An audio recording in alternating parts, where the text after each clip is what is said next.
Is the latest edition of the Liberty Beat. Find us online at libertybeat.news and snls.news. Your news now continues. Israel has embarked on a massive recruitment drive to support the country's online propaganda campaign, one day after its companies were exposed for spreading disinformation and meddling in the elections of several African, Asian, and Latin American countries. The new initiative, which would see the government funding pro-Israel groups overseas, was unveiled by Israel's Ministry of Strategic Affairs, a government arm set up to combat the global rise of pro-Palestinian activism and Israel's poor global image. The anti-media report set by launching the initiative, Strategic Affairs Minister Gilad Erdan was quoted by the Times of Israel as saying, quote, "I'm proud to launch the first government program to support pro-Israel organizations and activists around the world," end quote. A war monitor has countered U.S. suspicions of a Syrian government chemical attack, as a senior American official called for a ceasefire amid heavy fighting in northwestern Syria. The anti-media reports at Washington late Tuesday said it had seen signs that forces loyal to Syrian President Bashar al-Assad may be using chemical weapons, including an alleged chlorine attack in the latest offensive, and warned that it would respond quickly and appropriately if that's proven. The attack had allegedly taken place in the northern mountains of the Latakia province, as fighting has flared up in northwestern Syria in recent weeks between pro-government forces and opposition militants. Opposition groups also accused government forces on Sunday of launching a chlorine gas attack on its fighters in the region. But the Syrian Observatory of Human Rights on Wednesday said it has not found any evidence of an attack. Meanwhile, White Helmets rescue volunteers, who have reported past chemical attacks in rebel-held areas of Syria, told AFP Wednesday they have no information about the purported gas attack. Support for the Liberty Beat comes from the Conscious Resistance Network, featuring videos, news reports, and articles from a spiritual anarchist perspective. Experience the Conscious Resistance at theconsciousresistance.com. How would you like to have your business featured on the Liberty Beat? You can just send an email to libertybeat@snls.news for details. This is the Liberty Beat, produced in partnership with SNLS News and listeners like you. The Liberty Beat is online at libertybeat.news and snls.news. I'm Mick Murrow, reporting for the Liberty Beat, reminding you, spread liberty with a smile.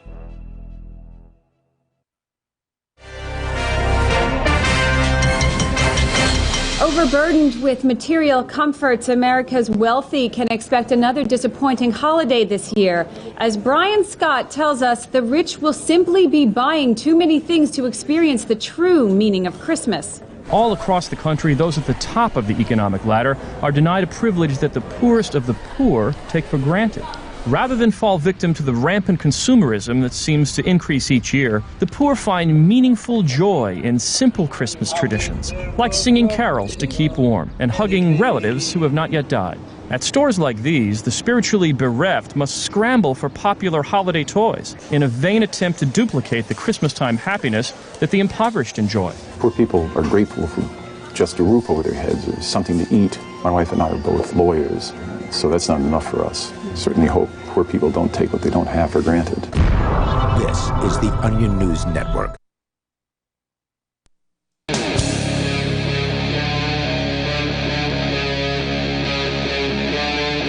Free Talk Live.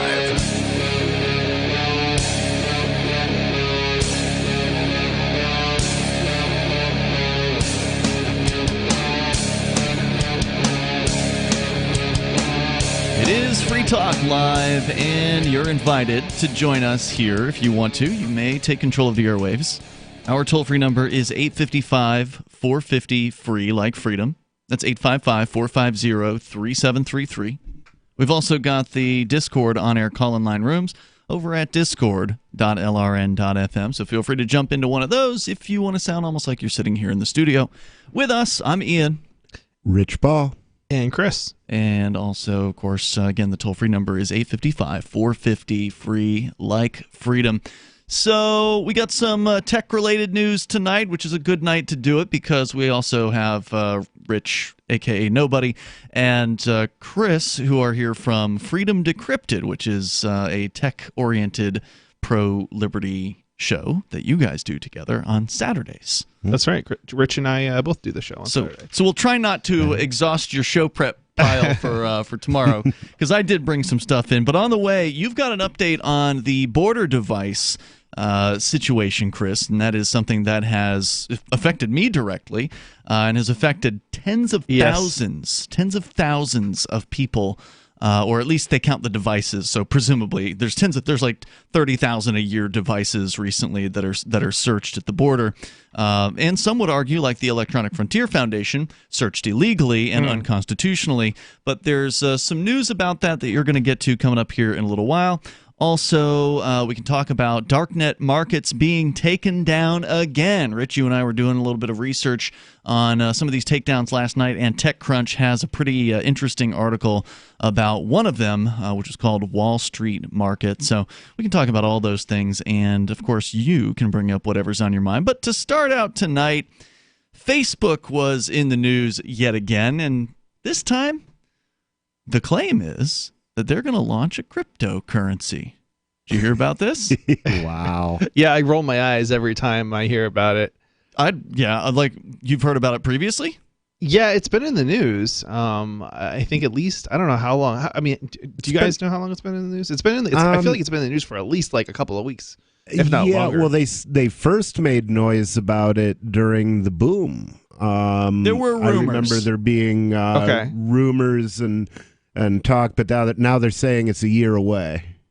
Oh, really? So they're talking about 2020 for this Facebook coin. Is it really going to be a cryptocurrency? Well, let's get into some of the details. And here's another question I do want to ask, because I haven't even bothered to read any of these stories because I just think it's ridiculous. But is this actually being done by Facebook, the company, or somebody who's creating a coin and calling it Facebook for the publicity? No. This is Mark Zuckerberg. I could see somebody doing this. This is making big headlines. Okay. This is from The Guardian at theguardian.com. Facebook is planning to launch its own cryptocurrency in early 2020, allowing users to make digital payments in a dozen countries. The currency, dubbed Global Coin, would enable Facebook's 2.4 billion monthly users to change dollars and other international currencies into its digital coins. So it sounds like they're going to also be running an exchange, at least offering just their own currency. And I'm hesitant to call it a crypto because we haven't seen the actual product yet. Is this going to be like Venezuela all over again? Well, okay, what are the minimum requirements to fit your description of crypto? Because that could mean anything from a coin that involves cryptography. Sure. And undoubtedly they will use cryptography in the implementation of this. You would hope. Well, yeah. I mean, they kind of have to. But the question to me is it going to be distributed? Right. What happens to the coin if Facebook disappears? What happens to the coin if it forks? I think it's fair to say it's probably got to be. There's got to be at least probably two components. One, it's got to be decentralized, and it's got to be distributed in order for it to be a cryptocurrency. I think those are probably fair. Yeah, I mean, I don't know if it's going to be either of those things. Yeah, I doubt it's going to be either of those things either. But I'm sure like you'll at least have to type in HTTPS in order to access the website where you like. So it would be secure. It would be encrypted, is what you're saying. Well, it would be an encrypted connection, but secure. I mean, if you set your password to A, you're more secure than if you didn't set your password at all. Mm-hmm. But are you secure? Well, no. I had a boss one time told me we need this machine completely secure. I said no problem. Give me a pair of scissors. I'll cut the network cable. Right, because to a determined opponent with an unlimited amount of resources or near unlimited amount of resources and time, almost no system is secure. You can get the fanciest lock ever and put it on your front door, and the best lockpick, if he's got enough time, is going to be able to do something to it. Yeah, and that's a principle that's going to inform one of our later stories, so keep that one in mind. I think you have to ask, what are you trying to defend against, right? Because there's different circumstances where you might need, if you're trying to defend against a government entity, or are you trying to defend against like malware, and is that malware, even if it's from the government, is it a mass de-anonymization attack that you're trying to defend against, or is it a targeted attack? Because one, you might be able to defend against, the other might be more difficult to defend against. And then the question is there valuable data on the system, or do you just need to prevent identification? Because if you just need to prevent identification, you might be able to do that even though your system is taken over. Well, one thing's for sure, they are not going to be defending against the government with GlobalCoin, run by Facebook. Yeah. They're going to be doing it hand in hand with whatever governments. Oh, absolutely. And they get into it here. So the thing with security is nothing can be completely secure. So the goal is make the cost of breaking your encryption or defeating your security greater than the value of what you would receive if you did. Now, when you're dealing with the government, there's a couple problems there. The first is they place just effectively an infinite value on everything. They will kill you for a cigarette. Okay, oh, yeah. So they have no problem. It's not like they're going to say, well, it's not worth killing somebody over, because of course to them anything is worth killing somebody over. Yeah. And the other problem is marginal value. They have effectively an infinite number of dollars. So why would they say it's not worth that many dollars to do that if they have all the dollars in the universe? I think the reality is that the government doesn't really have an infinite amount of money to throw at a problem. Effectively, but it does. They have. Well, hold on. Let me back up. And if they don't mind destroying the economy, they could just keep printing and printing and printing like Venezuela. Yeah, right. And this is kind of the point that I'm trying to make here. They have effectively they do against a target like you and I, but they don't necessarily have it against I don't know, say Russia or China or some other country that actually has a printing press of their own. Right, exactly. Yeah. So I think the question is, and even against a small country, the government is not necessarily going to be willing to spend the resources in order to invade if the cost or the value of what they are gaining, if you can make it more expensive to invade than it is to actually, what you'll get from it. Right. So. Right. So it's very hard to take on an infinitely funded organization. You have to kind of not be seen. So let's get into the dirty details of GlobalCoin, the Facebook proposed so-called cryptocurrency. They're saying that they believe that their coin could be used to buy things on the internet and in shops and other outlets, or to transfer money without needing a bank account. Mark Zuckerberg, the founder and chief executive of Facebook, last month, this is your first signal that this is a very bad thing, last month met the governor of the Bank of England to discuss. Oh, that's going to turn the crypto community on. They love them British bankers. Oh. Yeah, to discuss his plans. Zuckerberg has also discussed the proposal known as Project Libra with U.S. Treasury officials and is in talks with money transfer firms, including Western Union, to develop cheap, safe ways for people to send and receive money. Wow. So, yeah, this is not going to be a cryptocurrency. If you get Western Union, you get the U.S. Treasury Department and the Bank of England involved to try to roll up some kind of financial product, I guarantee you it is not going to be decentralized. It is not going to be secure. It's not going to be anything worth talking about. But it is Facebook, which is why it's worth talking about. So let's talk more about it on the way. Free Talk Live. This is a special alert for business owners, consultants, coaches, folks planning retirement, entrepreneurs, and anyone who is saving and investing to build a financial future. You are likely aware that financial privacy for most people has recently died a miserable death. And let's face it, without privacy, there really is no security, is there? Bankrupt governments and banks on the verge of collapse are perhaps the biggest threat to your financial future today.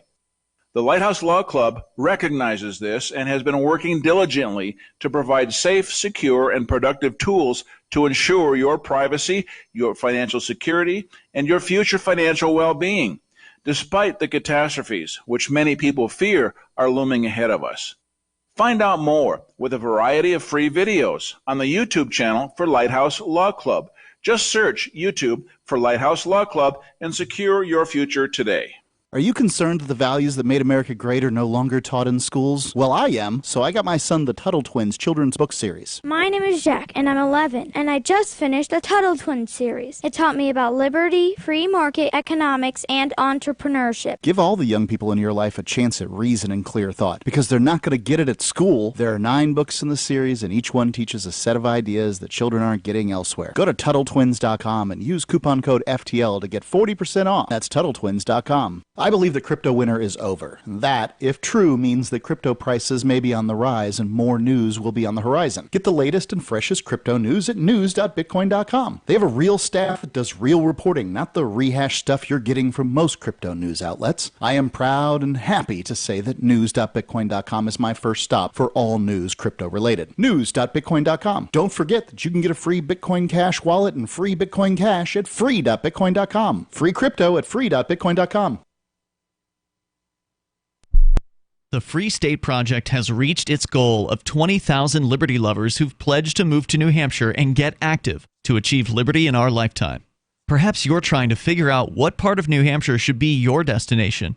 If so, consider Keene. You'll find more than 150 reasons to move to Keene at move.freekeene.com. Keene is famous for its historic, publicity-generating activism, as well as being the liberty media capital of the world. It's home to freekeene.com, New Hampshire's destination for liberty activism, news, and opinion. For years, we've been compiling over 150 reasons to move to Keene at move.freekeene.com, where you'll learn about some of what's happening here and what makes Keene a great place to live. If you love liberty, you'll probably enjoy anywhere you end up in the Shire. But do your due diligence first. Please visit move.freekeene.com for the full list of over 150 reasons to move to Keene. That's move.freekeene.com. LRN.FM now has a Discord. Discord is a free text and voice chat platform, and we now have our own server with a bunch of channels at discord.lrn.fm. You can join other listeners as they chat about various things during our live shows, or anytime, day or night. Discord software is available cross-platform, so you can have it on whatever device you want and take your chats anywhere. Join our Discord at discord.lrn.fm. That's discord.lrn.fm.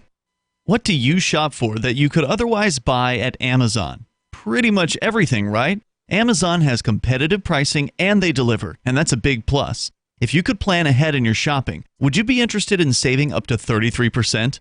There's a catch. You have to do your shopping in Bitcoin. But imagine those savings. It's like a huge raise. All you have to do is go to saveatpurse.com. We've saved thousands, and you can too. Plan ahead and save. Saveatpurse.com. You're listening to the best liberty-oriented audio streamed around the clock, on the air and online. This is the Liberty Radio Network at LRN.FM.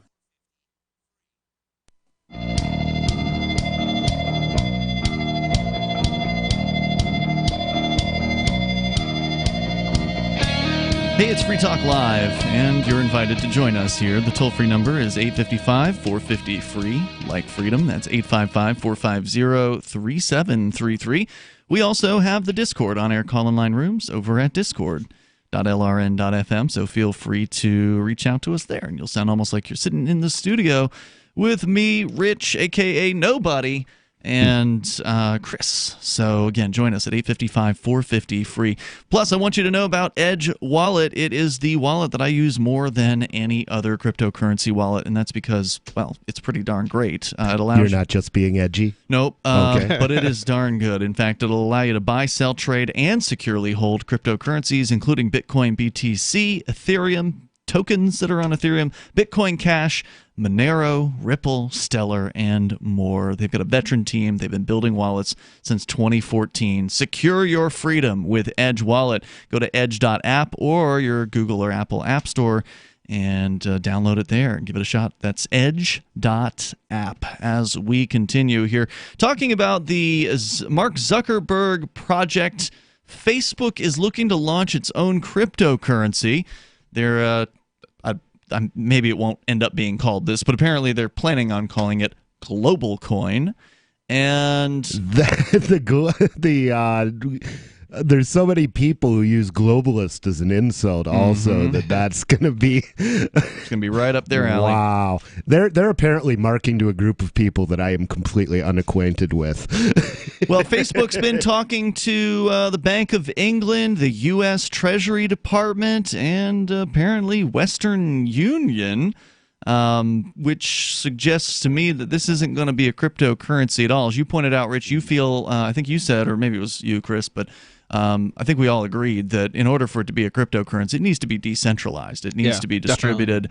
It needs to be something that the community, the people who are interested in the thing, can help operate. That's what made Bitcoin unique as far as forms of digital money was concerned. Beyond its cryptographic security and soundness, it was also decentralized, and it currently exists. The Bitcoin blockchain, which is the public ledger that backs the coin, that exists in over 10,000 locations right now. Where's Facebook's ledger going to be located? Is it going to be just in their server farms? And if you say something they don't like on Facebook, will they lock your wallet? You better believe they'll have that ability. Yeah, I suspect they would. That's frightening thought. Just when you like think PayPal. about it. Just like PayPal will lock you down. Yeah, you send a payment to somebody they don't like, they say, well, no money for you. A report, this is from The Guardian, by the way, a report last year said Facebook is working on a cryptocurrency that would let users transfer money using WhatsApp, its encrypted mobile messaging app. Quote, payments is one of the areas where we have an opportunity to make it a lot easier, Zuckerberg told the company's developer conference last month. He said, quote, I believe it should be as easy to send money to someone as it is to send a photo. Well, okay, I don't disagree. It is with Bitcoin, with Bitcoin Cash, with many. Why reinvent the wheel? Because you want to control it. Yep. Right.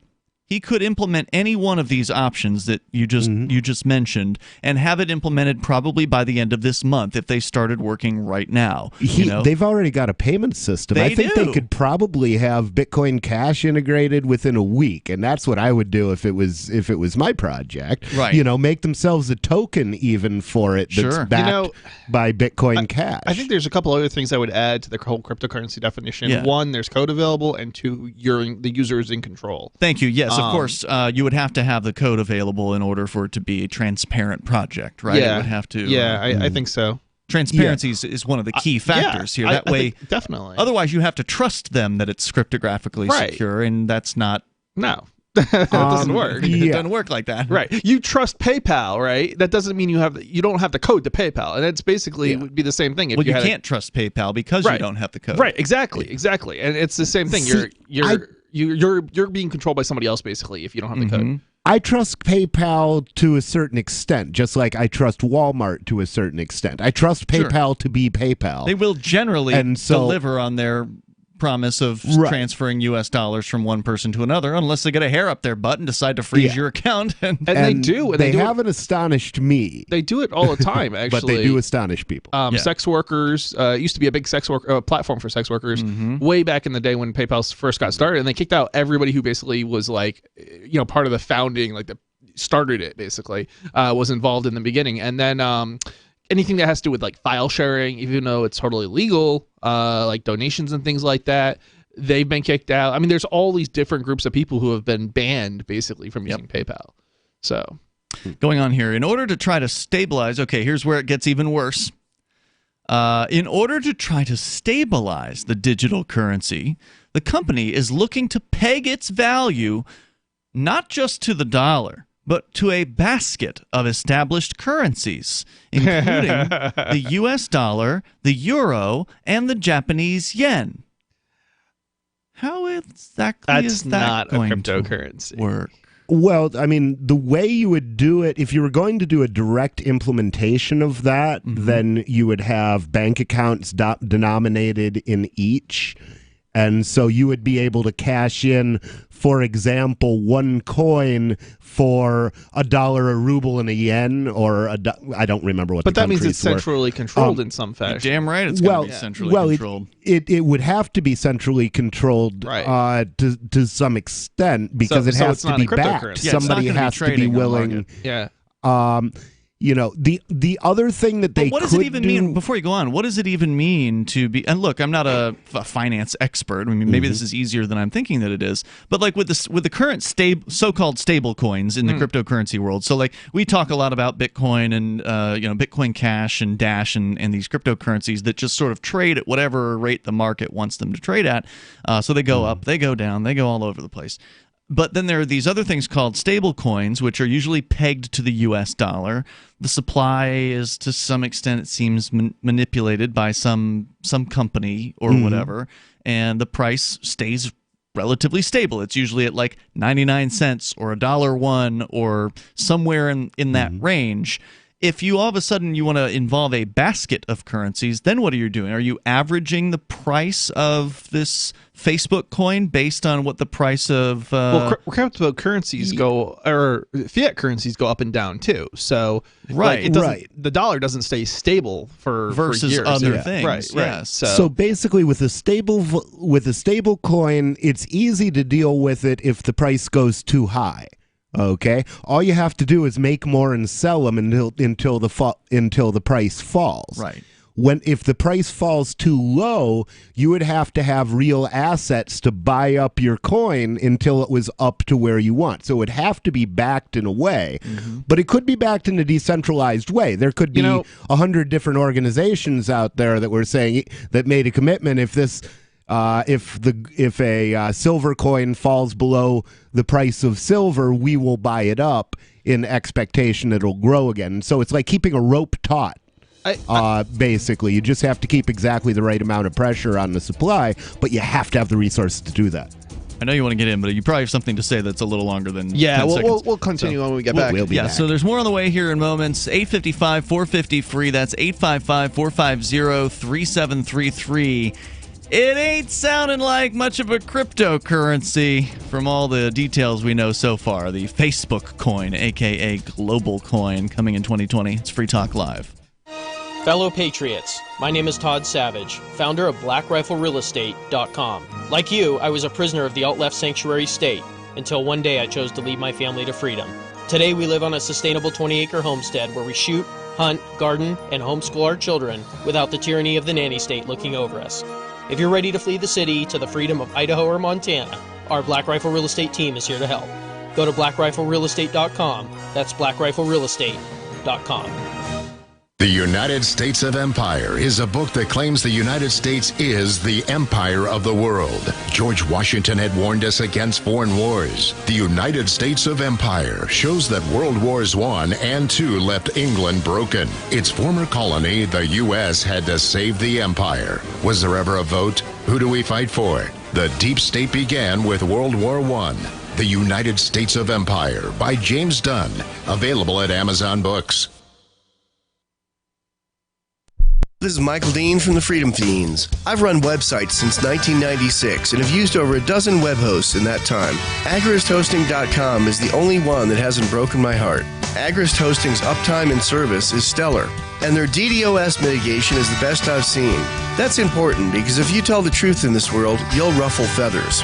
And some people will try dirty tricks to silence your voice. No matter what the haters hit us with, Agrist Hosting keeps our websites online.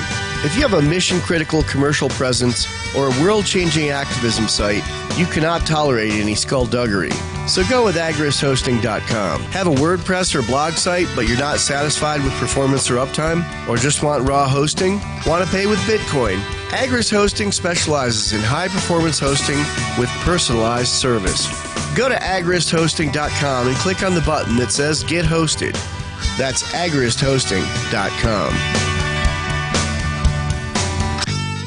Looking for a great real estate investment? Consider New Hampshire, which is ground zero for the Liberty Movement. Your first call should be to Mark Worden from Porcupine Real Estate. He's more than just a real estate agent. He's your New Hampshire concierge. Where are the best places to live? Do you want farm, city, the burbs, or forest? Do you want a duplex or multifamily building so that renters pay your mortgage? There are homes in all price ranges in New Hampshire, and Mark can help with financing too. Invest in liberty and property. Mark Worden can help. PorcupineRealEstate.com.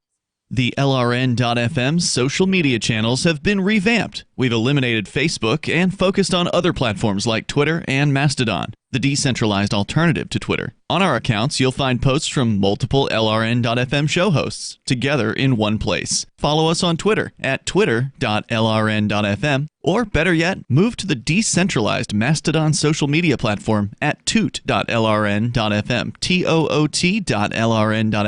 I think you'll like it. We have some good news. The indictments against Ross Ulbricht in the District of Maryland were dismissed with prejudice, meaning they can never be refiled. This is especially good because those indictments contain the only charge ever made that Ross engaged in murder for hire. This was a serious allegation that Ross Ulbricht denies. It was never prosecuted or ruled on by a jury, but was trumpeted by the federal government and the media as if it were proven fact. The Maryland court held these indictments for almost 5 years, poisoning Ross's case and leaving him under a cloud of unproven allegations. As explained in Ross's appeal to the Supreme Court, the fact that the judge used these allegations to give Ross a draconian sentence of double life without parole violated his Sixth Amendment right to a jury trial. Judges are required to issue sentences based on convictions decided by a jury, not unproven allegations never even charged at trial. Although this is a positive development, the dropped indictment will not set Ross free. Now, a presidential pardon is Ross's only hope of freedom. Sign the petition at freeross.org. freeross.org. Do you love Twitter? Make sure you favorite the LRN.FM Twitter account so you can receive our tweets at twitter.lrn.fm. That's twitter.lrn.fm.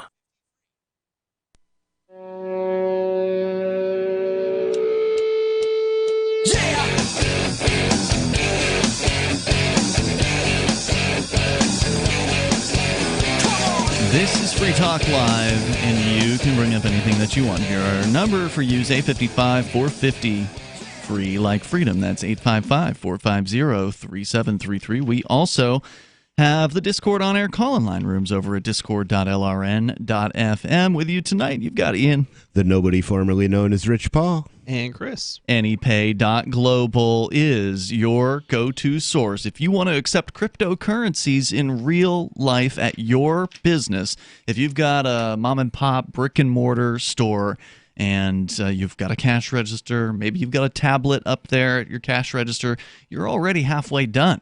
All you need is a cryptocurrency wallet for yourself. If you've already got that, then you're like 3/4 of the way done. This is a super easy process. All you have to do is go to helpmetakebitcoin.com, and the folks at AnyPay will walk you through step by step, even if you're starting from zero, even if you've never had cryptocurrency before. And we're talking about real cryptocurrencies here, not some Facebook junk.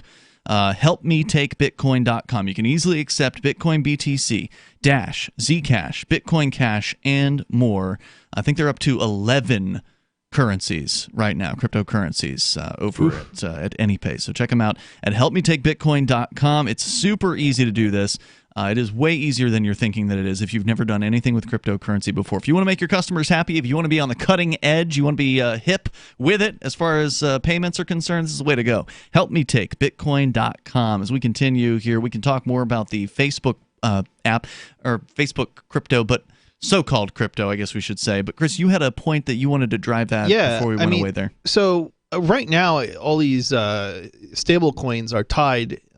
They're not really crypto coins, and I think there would potentially be there may be a way to somehow make a coin more stable without actually being centrally controlled. Yeah, and I think the way Rich and I were kind of talking about this off air here is that the way you might go about doing that is have mining, the amount of coins coming out relative to the demand. So it basically an adjustable mining some sort of factor? adjustable mining algorithm, so that basically if the price goes up, then if the price rises too fast, then fewer coins come out on the market basically. Can be mined, and if it's going down, or no, if it's going down, you would mine. Would the miners be as interested in a coin like that? I mean, with the other cryptocurrencies, what the mining rewards they are probably be. would be, because it might even be more interesting to them, because you would have fewer miners when you need less miners, and you'd have more miners when you don't. I think the problem would be though. Depending on how you implemented cutting off mining of coins, the transactions still have to be processed. Right. And mining is an essential part of that. So the question is, how do you get them to continue mining? You could reduce the reward, but if the reward goes to zero, there is still the transaction and that's theoretically fee. how it's supposed to work. A post coins Post right? the rewards, Yeah, yeah. right. See, I have Whether or not it works or not, who knows? But that's one of my concerns about Bitcoin as well, is that everybody will stop mining once we have 21 million Bitcoins out there. I mean, it's going to be like 100 years, though, right? Yeah, if Bitcoin hasn't been replaced by then, it'll be a shocker. Is it going to be 100 years That's before what they're the done? predictions are. it's something like like yeah, well then it's not 2140. even my problem. Right. Yeah. It's nobody's problem. I mean, come on. The Bitcoin isn't the best crypto on the market today. It's just the one that made it first. And so it's got a huge network effect. It's been around for a long time. We can continue with more on the Facebook coin concept, but let's go to Discord where John Bolton is on the line. John, you're on Free Talk Live. Go ahead. Hi, can you hear me? Yes. Go ahead with your thoughts. So I was wondering if you guys had heard of Tulsi Gabbard and what your thoughts were. She's a Democrat running for president, right? Mm-hmm. Yes. That's about all I know. I'm familiar with Tulsi Gabbard. I would agree with Ron Paul that she's the best of the Democrats. I would disagree with the people who said that Ron Paul endorsed her. He didn't.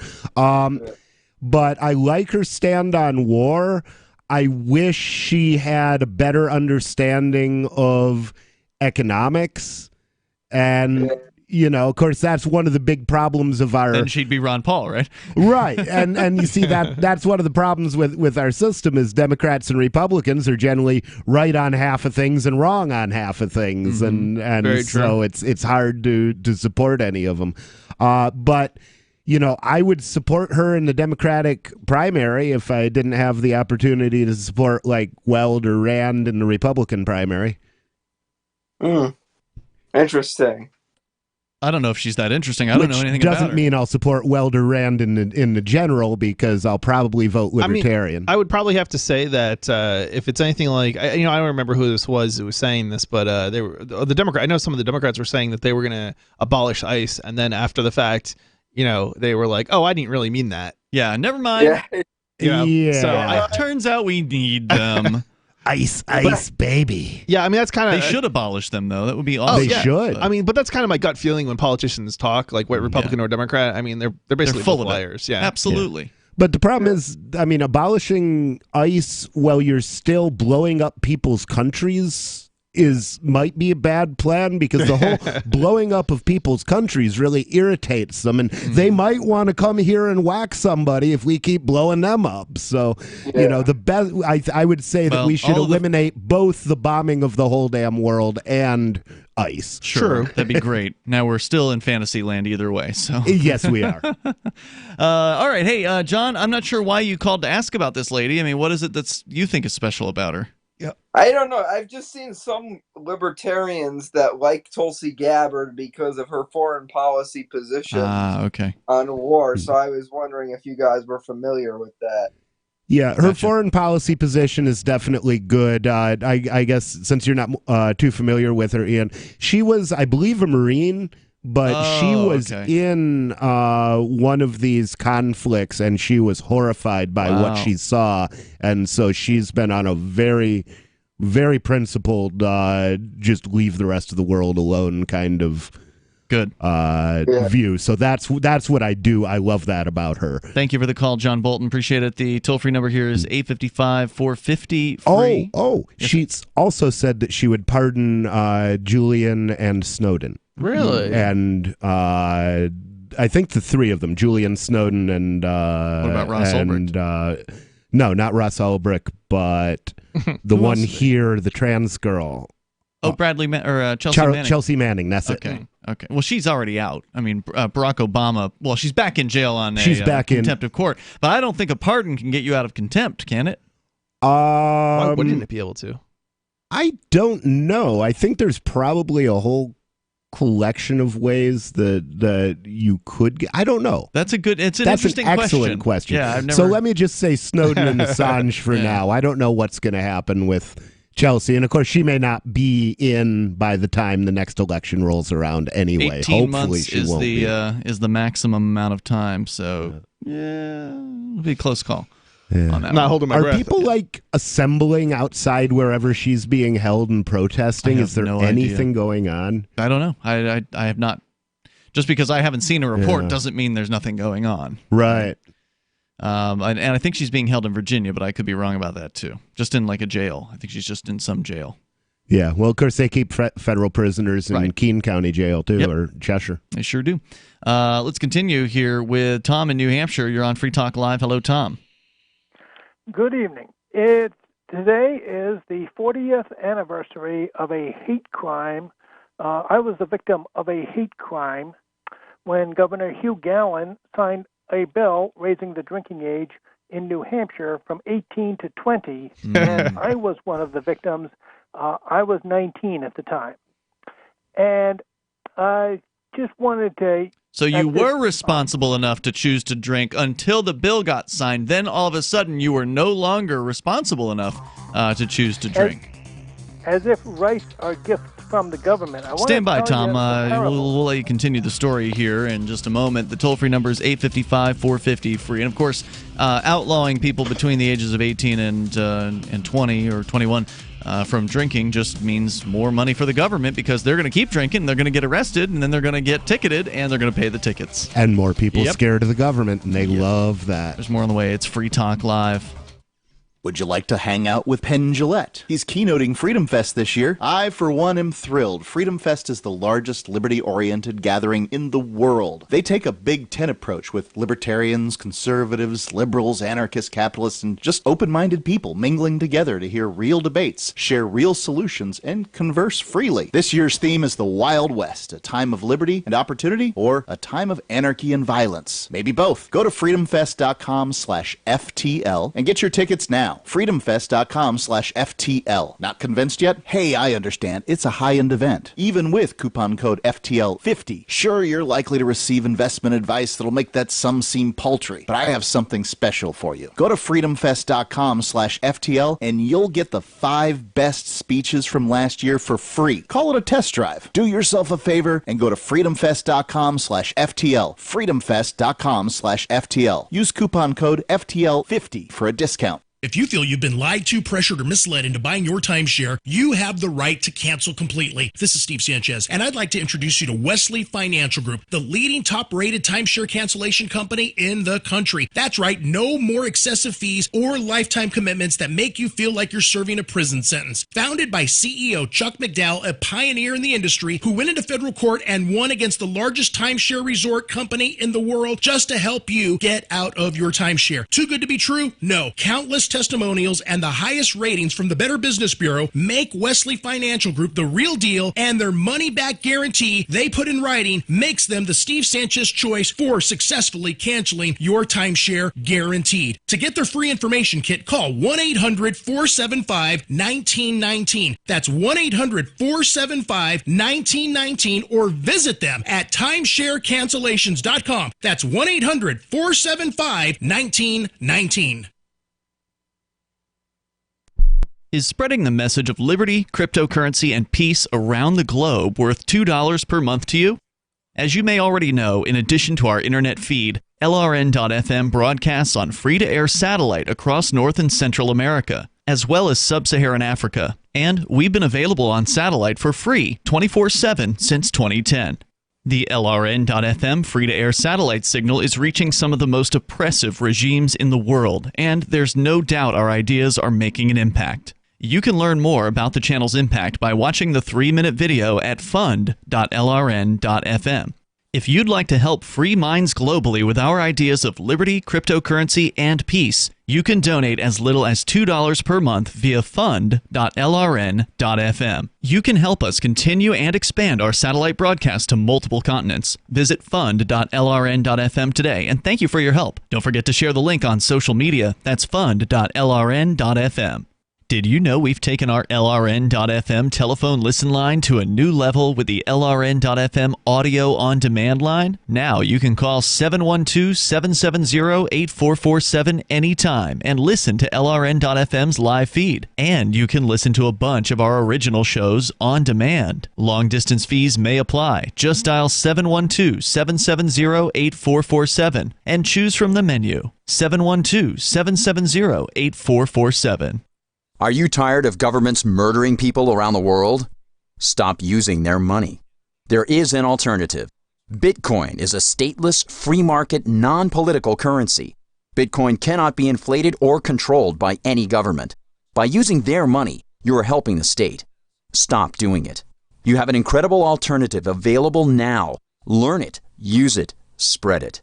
Get started with Bitcoin at Bitcoin.com. That's Bitcoin.com. You can put the Liberty Radio Network on the air in your area. Visit broadcast.lrn.fm to learn how. Broadcast.lrn.fm.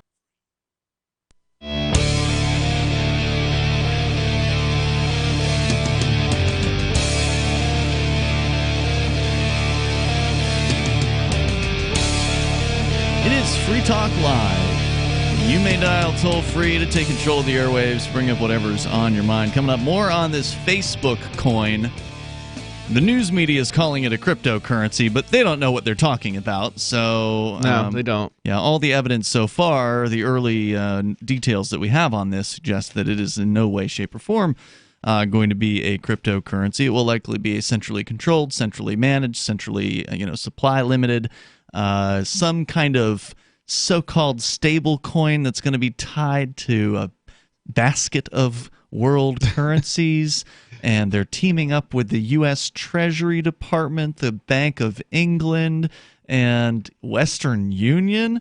So it's looking pretty ugly. We'll tell you more about that coming up here in moments. And also want to say thank you to Dan Krafzig, who is a Free Talk Live Gold Amplifier. An amplifier is somebody who is a listener of Free Talk Live who decides they want to back up what we do here with a few bucks a month. $5 a month is all that we ask. He's a gold amplifier, which means Dan's doing $10 per month. So definitely appreciate that. But you can become an amplifier and get the perks that you receive, the benefits of being an amplifier, like access to the AMP and supporters chat rooms on our Discord. If you're still into Facebook, there's an AMP-only Facebook group there as well. There's several different perks that you can learn about by going to amp.freetalklive.com. That's where you can learn more and also contribute via PayPal, credit card, or Bitcoin BTC over at amp.freetalklive.com. As we go back to Tom in New Hampshire. Tom, you were hearkening back. You said, was it 40 years ago?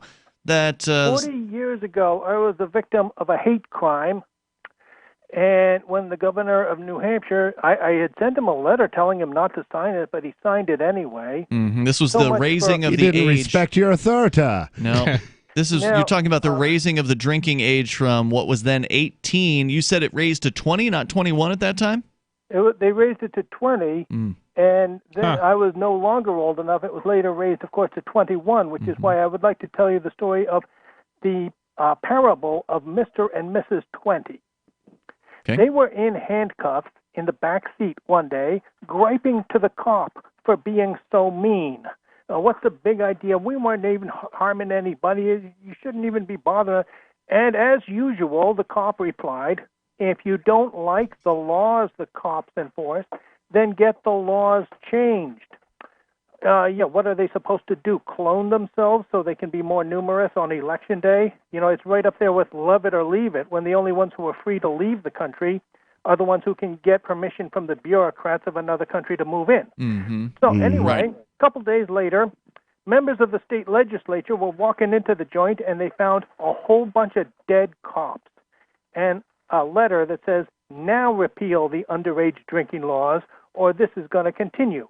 And the members clenched their teeth and vowed, "We will never give in." Sure enough, next morning, another heap of dead cops every morning, until finally they figured it's better to lose 10% of their federal highway grants than to lose 100% of their cops. Okay, Well, so this that is evening, morphed into a fantasy. You were telling, a true story earlier where New Hampshire's goon governor did increase the drinking age, and now you're sharing, a fantasy of killing cops. What are you trying to say here? I'm telling the story is, see, that evening, Mr. and Mrs. 20 were hiking downtown to celebrate the end of a hate crime. They happened to meet that cop that said, "What? That was you two running that operation? What's the big idea?" And they replied, "Well, that's exactly what you said to do. You said to get the laws changed." And the point is, that is what it would take to make most of those no-good, rotten-to-the-core punks in the New Hampshire legislature or any state legislature swallow up all of their hatred, malice, bigotry, insanity, hypocrisy, stupidity, wickedness, greed, and lies, and finally start voting for liberty and justice for all. You're saying if enough cops died, the state representatives would change their minds? So why would you target the cops, though, and not the politicians? Because the politicians are only babbling and scribbling, and they have a right to their wrong opinions. That's an interesting view. There was a rally today in Keene for I think his name's Buttplug or something. He's a Democratic candidate, Democrat. But he's a gun grabber. Oh, and so I wanted if I had like a ban guns now T-shirt, I definitely would have stayed up and showed up. Mm-hmm. But the question that I wanted to ask him was, there's 160 million gun owners in America, and there are there's 1.5 million cops and active duty military in America. So, if 3% of those of the gun owners decide to take one cop out before they fighting before they get killed, you're going to run out of cops. What's your solution to that? And the more cops end up, being taken out in that way, the harder it is to recruit new cops. Especially when it's something that the cops don't agree with personally anyway. Nobody wants to die for something they personally think is stupid. Well, and how many cops drank underage? Well, yeah. Almost all of them. Almost guarantee you, almost every cop has had a drink under the age of 21. And the thing is, they're obviously willing to kill people for doing things they did when they were kids, but are they really willing to die for people to stop people from doing what they did when they were kids? Yeah, I don't think violence is the solution, but I understand why people are frustrated, and I understand why the police get the blame for it, because they are the tip of the spear of the state. They are the ones who do the bidding of these politicians who get to hide in their offices in Concord or whatever state capitals that you're listening from. Thank you for the call tonight, Tom. Appreciate hearing from you. The toll-free number here is 855-450-FREE. Sarah is in New Mexico. You're on Free Talk Live. Hello, Sarah. Yes, I've seen the Del Taco. They're going to start selling meatless tacos. Okay. Do you like meatless tacos? Well, I'm just. It took me a while to figure out the advertisement. It was called Beyond Meat. So I thought they were talking about organic, hormone-free meat, and I kept reading it, and it says all plant-based protein, which means it's like soy textured, like ground beef, but it's all like probably soybean tofu based. Huh. Food for the soy boys. Yeah, it sounds like it's going to sell real well out in California. Yeah. No, I mean, this is New Mexico. No, I mean, this was advertised. Well, Del Taco's a Western, company, right? Like they're out in California and stuff. I mean, it's pretty much a Western. Am I right about that, Del Taco? I think it is. I haven't heard of it. Really? Okay, I've heard of it. I've never been there though. Now, are they offering only fake meat, or do they still do they have real meat too? Well, they do have real ground beef, but it tastes really awful. It's the pink slime burger deal. That's what it tastes like. Well, I don't know if I'm sure there's plenty of people who are fans of their food, but you're going to get what you're going to get at a taco chain for the most part. You're not going to get the highest quality ingredients at your typical taco taco chain that's in dozens and dozens of locations. If you want a good taco, you got to go to the ones made by real Mexican people who know how to make tacos. Or thank you for the call, by the way, Sarah. Appreciate hearing from you. But this is what people want. There's a fair amount of demand, obviously. I mean, Del Taco feels like they can make some money by selling these Beyond Meat products. I guess they've teamed up with some other provider. I guess whatever this company is, Beyond Meat. Beyond Meat, I think, is a big push. I think it had some celebrity endorsements. And, sounds like something celebrities would get behind. Yeah, it sounds like they're well funded, I guess, is my impression. This is not a grassroots thing that some hippie came up with. Well, it could have been a hippie. Who knows? I mean, hippies. The hippies are the boomers, and some of them have done pretty well, right? Yeah, true. Although it's definitely been marketed very, very heavily here in recent, weeks or months. Has it? Oh yeah, I've seen some. I don't catch that much mainstream media. I don't even know where I've seen it exactly. I just know that it's been heavily marketed. They've got all sorts of endorsements. I guess from I don't know. I don't even know where from. Just like endorsements all over the place. So. Says here that plant-based protein is what this Beyond Meat is, and they say that naturally rich in protein, yellow peas are the primary ingredient used to create the protein in the Beyond Taco. So there you go. If you want to try a meatless taco, you might be able to do that. Because meat is murder. Tasty, delicious, juicy murder. What about the feelings of the plants? No one ever thinks about the poor peas. I know. Don't they scream when they die? That's what I've heard. 855-450-FREE. 855-450-3733. Free Talk Live. More coming up. Join me, George Norrie, in Indian Wells, California, May 31st to June 3rd for the Contact in the Desert UFO Conference, an epic weekend of exploration into ancient aliens, human origins, crop circles, and UFO sightings. More than 100 lectures, panels, workshops, and events with leading experts like Giorgio Tsoukalos, David Wilcock, Linda Moulton Howe, Eric Von Daniken, Doc Wallach, and so many more. Get your tickets today at contactinthedesert.com. It's time to make contact. Contactinthedesert.com. Hi, this is Dr. Joel Wallach, the Mineral Doctor. You've heard me talk about 90 for Life for years. 60 minerals, 16 vitamins, 12 amino acids, 2 fatty acids. You may not know this, that I've actually designed Arthrodex for animals. That's right. Your pets need 90 for Life too. Get this essential pet product by calling 877-279-9422. That's 877-279-9422. Again, 877-279-9422. So you've signed the Shire Society Declaration and are planning your move to New Hampshire to be around more liberty-oriented people. Next, sign up for the Shire Society Forum at forum.shiresociety.com. There are a bunch of people there who are already in the Shire, and they want to meet you. If you're already in the Shire physically, you should also come by the forums. Remember, not everyone uses Facebook. New people are signing up for the Shire Society Forum every month, so drop in and say hello at forum.shiresociety.com. If you want to know the latest about Free Talk Live before we go on the air, all you need to decide is how you want it delivered. It's your choice. Visit news.freetalklive.com. You can get emailed announcements and participate in contests via our email updates list. Plus, we have a Twitter account that you can follow and a Facebook page where you can become a fan. So visit news.freetalklive.com to get news about Free Talk Live as soon as it's announced and the way you want it delivered at news.freetalklive.com. That's news.freetalklive.com.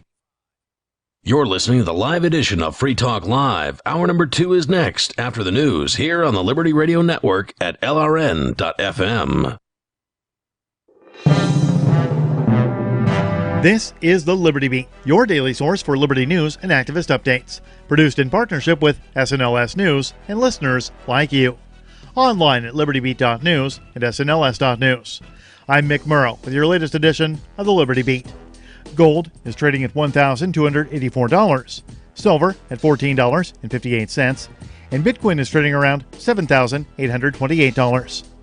Today's prices are brought to you by InnoScale. Take off with Managed Cloud.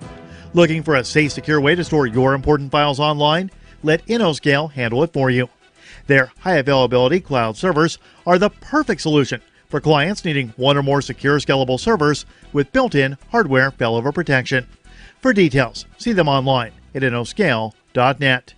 In the news, inside information into the years-long child abuse saga involving Louisville Metropolitan Police Department officers is now being revealed. The Free Thought Project reports the city commissioned former U.S. Attorney Kerry Harvey to investigate the LMPD Explorers Program for Children to determine if sexual misconduct, abuse, and even rape were widespread with police officers involved in the program. Hardly an isolated incident. In total, a series of 7 lawsuits names more than 8 current or former LMPD officers. In a disturbing description to Fox News this week, one of the victims went into graphic detail about how he was abused and raped by the people he looked up to. 2 former LMPD officers have already been convicted of serious crimes. And the city wanted to know more about how police handled the complaints from parents and reports children were being groomed, propositioned, and even raped. The Liberty Beat is sponsored in part by Brave Botanicals. High-quality kratom and CBD at reasonable prices with excellent customer service. Brave Botanicals is activist-owned and mission-driven and believes so strongly in the power of kratom, they're giving it away for free. Just go to freeounceofkratom.com for a free ounce of kratom delivered to your door. Just pay shipping. That's freeounceofkratom.com. This is the latest edition of the Liberty Beat. Find us online at libertybeat.news and snls.news. Your news now continues. Israel has embarked on a massive recruitment drive to support the country's online propaganda campaign, one day after its companies were exposed for spreading disinformation and meddling in the elections of several African, Asian, and Latin American countries. The new initiative, which would see the government funding pro-Israel groups overseas, was unveiled by Israel's Ministry of Strategic Affairs, a government arm set up to combat the global rise of pro-Palestinian activism and Israel's poor global image. The anti-media report said by launching the initiative, Strategic Affairs Minister Gilad Erdan was quoted by the Times of Israel as saying, quote, "I'm proud to launch the first government program to support pro-Israel organizations and activists around the world," end quote.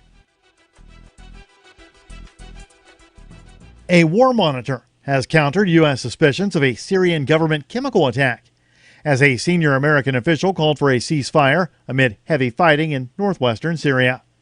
The anti-media reports at Washington late Tuesday said it had seen signs that forces loyal to Syrian President Bashar al-Assad may be using chemical weapons, including an alleged chlorine attack in the latest offensive, and warned that it would respond quickly and appropriately if that's proven. The attack had allegedly taken place in the northern mountains of the Latakia province, as fighting has flared up in northwestern Syria in recent weeks between pro-government forces and opposition militants. Opposition groups also accused government forces on Sunday of launching a chlorine gas attack on its fighters in the region. But the Syrian Observatory of Human Rights on Wednesday said it has not found any evidence of an attack. Meanwhile, White Helmets rescue volunteers, who have reported past chemical attacks in rebel-held areas of Syria, told AFP Wednesday they have no information about the purported gas attack. Support for the Liberty Beat comes from the Conscious Resistance Network, featuring videos, news reports, and articles from a spiritual anarchist perspective. Experience the Conscious Resistance at theconsciousresistance.com. How would you like to have your business featured on the Liberty Beat? You can. Just send an email to libertybeat@snls.news for details. This is the Liberty Beat, produced in partnership with SNLS News and listeners like you. The Liberty Beat is online at libertybeat.news and snls.news. I'm Mick Murrow, reporting for the Liberty Beat, reminding you, spread liberty with a smile. The entire nation has been transfixed by the emotional saga of missing toddler Aaron Crawford. Police remain baffled by 4-year-old Aaron's mysterious disappearance. The Crawford family is finally speaking out, but it isn't easy. We're taking it day by day, you know? We just miss our baby so much. This must be so hard on everyone. All he does is cry. I hate him. Little Aaron was last seen in the bedroom he shares with his older brother, Denny. Authorities say he was abducted by an intruder in the middle of the night. Denny was in the room when Aaron was taken. Yeah, right here. Now it's just my room. Denny, can you tell us what happened? I was in my room. A man lifted up the window and came in. Were you scared? Yes, because I thought he's going to take my Xbox. This is the Onion News Network.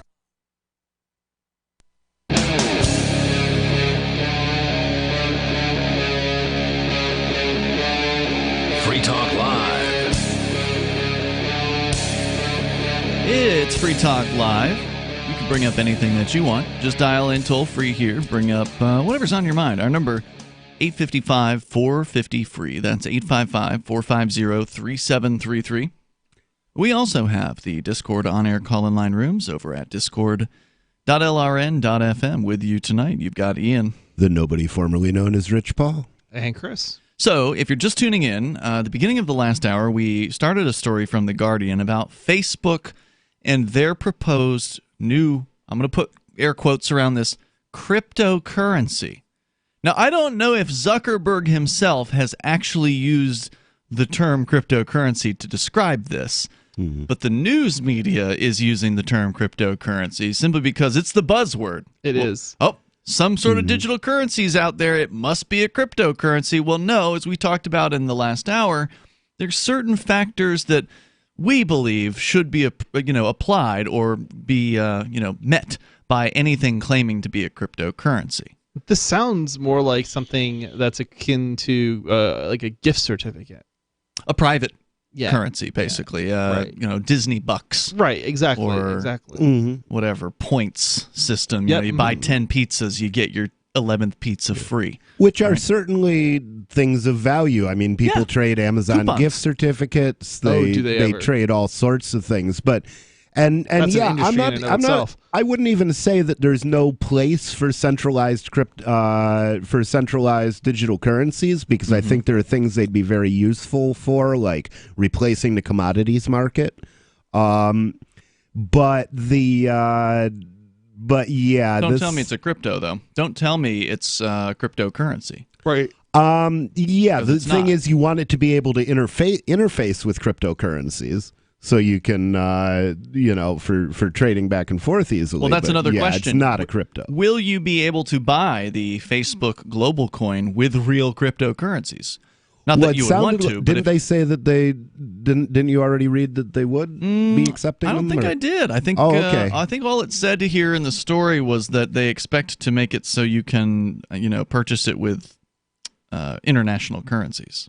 Interesting. Well, I'd put the Facebook coin definitely ahead of the Petro, but Yep, that's probably true. And it'll probably come out before the Petro does. I mean, the Venezuelan Petro has still yet to manifest. I am about as skeptical of this as I am about the Petro. Yeah. I don't think they have a profit motive here. They're going to get it done. You think? This is going to come out. Because there's so many projects from companies that get in on the hype, but they never actually release anything. That's true, and this is awfully early for them to be talking about. This is a year out. I mean, this sounds like, let's get in on the hype. Let's act like we're doing something when, It could fizzle. You're right. One technique that companies will use is, if software companies are famous for this, somebody announces a product that's going to come out in a year, and you say, in a year and a half, I'm going to have a product that's twice as good. And so people wait for you. Well, that's called vaporware, because quite often that product never shows up. It could happen that way. Obviously, that's a possibility. This thing could get shelved or delayed even longer or never come out. However, as you pointed out, Rich, they already have a payments system. They already have something called Facebook Payments. And as I understand, I don't have a lot of experience with it, but I do have some. It's one of those things where you tie it to your debit card. So you put your debit card information into the back end, and then it basically allows you to debit payments from your account to other people's Facebook Payments accounts. Actually, the way it worked for me, and I don't know if there are other ways, but they sent me a physical card, a physical Discover card with a Facebook logo on it, because somebody made a $100 donation to me when I was in jail years ago, and so they sent me this card in the mail, and I was able to spend $100. And so, what's on it now? Is it just blank? Is it empty? Yeah, it's empty now. As far as I know. Can you reload it? I could, or was that just a gift card? I could reload it, or if somebody sent me another present on Facebook, then it would be credited to this card and it would be available to me, which is why I still have the card. But, I'm trying to escape Facebook anyway, so sure. I don't expect it. So let me give you a little bit more to this story. So they're teaming up with the central banks, the UK Central Bank and the US Treasury Department, and they want to base it on a so-called basket of established currencies. Further, the claim here from The Guardian is Facebook is looking at paying users fractions of a coin for activities such as viewing ads and interacting with content related to online shopping, similar to loyalty schemes run by retailers. Also similar to Steemit, who they might not have wanted to mention, and several other actual crypto-based platforms out there. I don't think Steemit pays you for viewing ads. There are no not ads. for viewing ads. In Steemit, you get... I wouldn't say this is like Steemit at all. Steemit, you get rewarded for posting content. Steemit's Right. a cryptocurrency that is somewhat inflationary crypto, meaning that whenever people are voting up the content on Steemit, they're actually creating new crypto into existence. As I understand it, that's how. Interesting. As I recall, because we had a long debate on Free Talk Live about Steemit when it came out. It was me versus Daryl. Daryl was completely against Steemit. He thought it was a scam. I was like, well, if it's a scam, that's fine. I just got paid, cryptocurrency from, actually making a blog post. I'd never been paid for blogging ever in my entire life of, at that point, 10 years worth of blogs on freekeen.com. They never earned a dime, with the exception of an occasional donation that might have come into a PayPal account. But people are very quick to call anything they don't understand a scam in the crypto world, and I think that they did it with Lino, which could be a scam. It could be. But it could also be a tax dodge. Well, for now, and that was my point maybe Steemit was going to be a scam. It's still there, so I don't think it is a scam, but if it is, it's a real long con. But you can withdraw Steemit and exchange it on exchanges for real Bitcoin. I mean, I don't know enough about Steemit, but it sounds to me like it was. Here's my gut feeling is it was advertised as some sort of protocol or something, and so it wasn't a protocol. It was a website that gave you crypto. And well, no, it's a cryptocurrency. Your posts, I've looked at the Steemit blockchain and seen my unformatted posts there. Yeah. So it is going onto the blockchain, which means you could, if you had the Steemit server software, you could set it up on your own machine and have, I assume, a full Steemit node plus an instance of the Steemit website. So I don't know if they've you could have an released the uncensored code Steemit for that. node or an uncensored Steemit website. And is Steem an actual cryptocurrency itself as well? Correct. Interesting. Okay. Yeah, and you're able to exchange that for a real one. cryptocurrency. Are you able to exchange that for a real cryptocurrency? Yeah. Yes, It's it's available traded on multiple exchanges. Okay. I buy and sell it, or bought it and sold it. It's one of the bigger Bittrex. ones. I mean, I don't know what its rank is right now, but it's all not a over. It's a slouch. real deal, and there are other websites using Steem. DLive was going to be one of them, and I'm saddened that they didn't go with it because I think it would be great if we had a single coin that was powering a whole ecosystem of websites. Steem is currently worth about 39 cents per unit, and it is ranked at number 60 globally according to CoinMarketCap.com. There was a time, though, when Steem first launched where it was in the top 10, which is why it got so much attention, and for good reason. What they really did with Steemit, I realize we've gone astray from the Facebook discussion here, but the neat thing that they did with Steemit is they made it so people on social media could actually get paid for creating content. So normally on social media, you are the product, right? Like Facebook is selling your content that you're putting up there. You're putting your pictures of your party or wherever it is that, your birthday party or whatever it is people put up on Facebook, and then they're spending time on the platform, and Facebook's monetizing that. Right. You don't get any money out of that. Facebook gets all the money. Right. So the idea was, instead of people, and people especially younger people, get all excited about likes. Ooh, I got all these likes. Yeah. It's a big deal for them.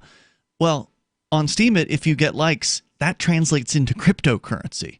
So the more likes, the more upvotes you get, the more crypto that you receive in your Steemit wallet, which you can then again exchange on exchanges for Bitcoin or whatever other cryptocurrency you want. So they've actually made a social networking site, or a social blogging. I guess social blogging is probably the best term, because they're mostly just blog posts that are there. But you post something, people like it, it gets shared around, and you get crypto for it. Cool. That's pretty cool. There's more coming up here. 855 450 free like freedom. This is Free Talk Live. What is it costing you in vet bills for that convenience of just pulling open a bag of formulated, extruded, processed cereal bits that cost a ton of money anyways?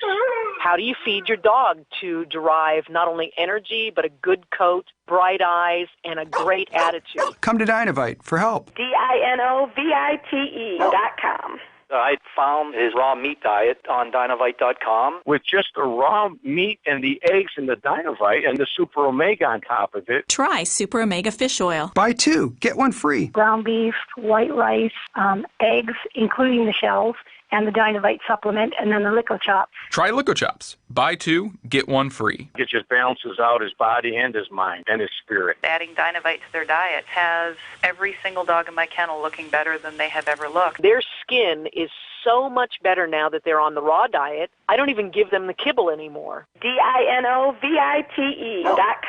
Are you concerned that the values that made America great are no longer taught in schools? Well, I am, so I got my son the Tuttle Twins children's book series. My name is Jack, and I'm 11, and I just finished the Tuttle Twins series. It taught me about liberty, free market economics, and entrepreneurship. Give all the young people in your life a chance at reason and clear thought, because they're not going to get it at school. There are 9 books in the series, and each one teaches a set of ideas that children aren't getting elsewhere. Go to TuttleTwins.com and use coupon code FTL to get 40% off. That's TuttleTwins.com.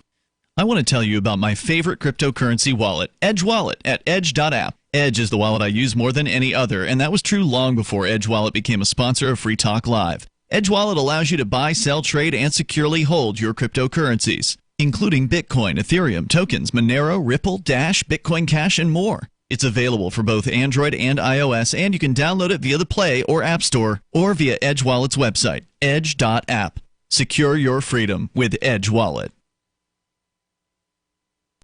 An amateur sailor has announced his plans to sail around the world to decrease awareness of important global issues. 29-year-old Michael Gilmer will cover approximately 28,000 nautical miles over 3 months, all the while drawing attention away from famine afflicting several African nations, revolution in the Middle East, flooding in Thailand, and economic instability across 5 continents. The goal here is to really make people think about a young, overconfident on an expensive boat, rather than the pressing matters of substance that actually affect people's lives. As Gilmer set off on his journey Thursday, something was happening in Washington. In local news, a cute 8-year-old is beginning to realize how much better she is than ugly girls. Since I'm cute and they're not, that means that they're not as good as me. In other news, a slaughterhouse worker is told to stop naming them all. And sure, an area man can watch your cat while his life is falling apart, no problem. You have just participated in a large-scale psychological research study. Please fill out the attached liability waiver and send it to theonion.com/newsbeat. Some of you asked, and now we've delivered. LRN.FM's live Keene, New Hampshire studio shows are now streamed in HD on Twitch. Visit our channel at twitch.lrn.fm and give it a follow. If you have Amazon Prime, you get 1 free subscription on Twitch. If you use it on our channel, Twitch will give LRN.FM a monthly piece of your Prime subscription cost. So please watch, follow, share, and subscribe to twitch.lrn.fm. That's twitch.lrn.fm.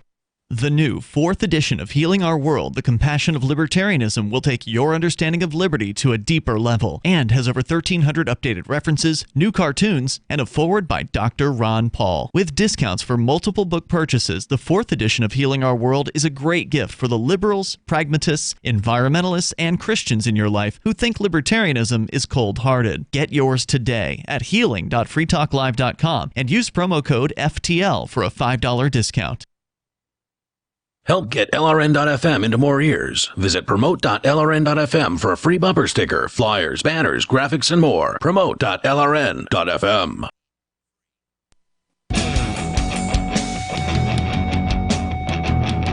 Hey, it's Free Talk Live. You're invited. You may join us here if you want. You can take control of the airwaves. Our toll-free number is 855-450-FREE, like freedom. That's 855-450-3733. We've been focusing a little bit on the world of cryptocurrency here tonight, but specifically a questionable crypto, the one that the mainstream media is calling cryptocurrency. We're saying, yeah, it doesn't look or sound like a crypto. We don't know yet for sure, because Facebook has yet to release their so-called global coin, which is slated for 2020 at this point. But you want to look into some real cryptocurrencies, get over to Bitcoin.com. It's your premier source for everything Bitcoin Cash related. Bitcoin.com can help you choose a Bitcoin Cash wallet, buy Bitcoin Cash, and show you where you can spend your Bitcoin Cash. You can also read the latest news or engage with the community on their forums over at Bitcoin.com. Plus, they're launching a brand new site coming up on June 4th. It'll be called local.bitcoin.com. Many of you may have heard of Local Bitcoins, which has been a long-time website. I've actually got news about them tonight, banning Iran. Iran, yeah. Which is terrible of them to do that, but we can talk about that. But local.bitcoin.com, I suspect, will not be banning Iran or anyone else anywhere on the planet, because local.bitcoin.com is not going to do any know your customer requirements in order to use their site, because apparently they're going to be encrypting communications between buyers and sellers. This will be a way for you to buy and or sell Bitcoin Cash. And these are going to be direct user-to-user transfers, right? So there's going to be the site isn't buying and selling. There's going to, instead of so with Local Bitcoins, there's a wallet on the site that you have to fund. Right. Here, there will not be a wallet on the site. There will be a smart contract of some sort, because as I understand it, they've now implemented smart contracts into Bitcoin Cash. This is what I've heard. And so there will be basically like a what's the word they used? Like a kind of like a trust. They've got a certain term for it, like almost like a trustless escrow, where there's a contract basically that is the escrow rather than a website. Well, that's pretty easy to do if you can talk to all the chains, because it's like the first person sends their coin to the escrow wallet. And then he's allowed to revoke it until the second person sends his coin. And when the second person sends his coin, the transaction completes. Well, so you would just have to have a mechanism where if this isn't going to be an exchange. This is a place where you can buy and sell Bitcoin Cash. So it won't involve other cryptocurrencies, I don't think. Oh, okay. So this is just local Bitcoin. This is or the just equivalent Bitcoin of Cash. Yeah. So it's their competitor to Local Bitcoins, which has been around for many years. So this one's going to be called local.bitcoin.com, and it'll, as I understand it, just be for the purchase and sale of Bitcoin Cash. But you can go there now and sign up for an account and get started with that, though it'll officially launch on June 4th. So we were talking about Facebook. They are launching a currency of some sort. They say they're looking at paying users fractions of a coin for watching ads, which, of course, this has been a long time, scam claim or whatever on the internet is, we'll pay you to watch advertisements. This reminds me of All Advantage. Yes, that's right. I had forgotten the name of it. It reminds you of what? All Advantage. All Advantage. What was that? There was a bunch of other competitors to it. Yeah. So basically, they would have. This is like 1998, 1999. Yes. Yep. This is a long time ago. Yeah, so basically, you would install this application on your computer, and it was this bar, basically, and it would just have a banner ad on literally the bottom of your computer screen. And as long as you were basically looking at, the ad was up, it was like permanently up on your screen all times. Like you couldn't remove it unless you, or if you did, it would you wouldn't get paid for it anymore. And you'd get pennies for watching, but it was a pyramid type scheme. Right. So every time you recruited somebody else to run it, you would get a fraction of their pennies for watching. Yep. That for all the time they spent watching it. And anyway, basically, long story short, it was a very interesting scheme. And the reason it probably failed to a large degree is, one, just watching it, you could do like $20 a month or a week or something like that is basically what you'd end up making. But if you had like a lot of people under you and you ran, there were these programs like I don't know if you call them cracks, but they basically they create fake users. Oh man! So you could actually end up stacking your pyramid with fake. Right. So you could actually end up making real money, doing it. But as a result, it didn't really work, economically. And I don't know that they really had a lot of enough advertisers probably to make it work either. And the ads at that time, I think, they weren't worth anywhere near what they are today.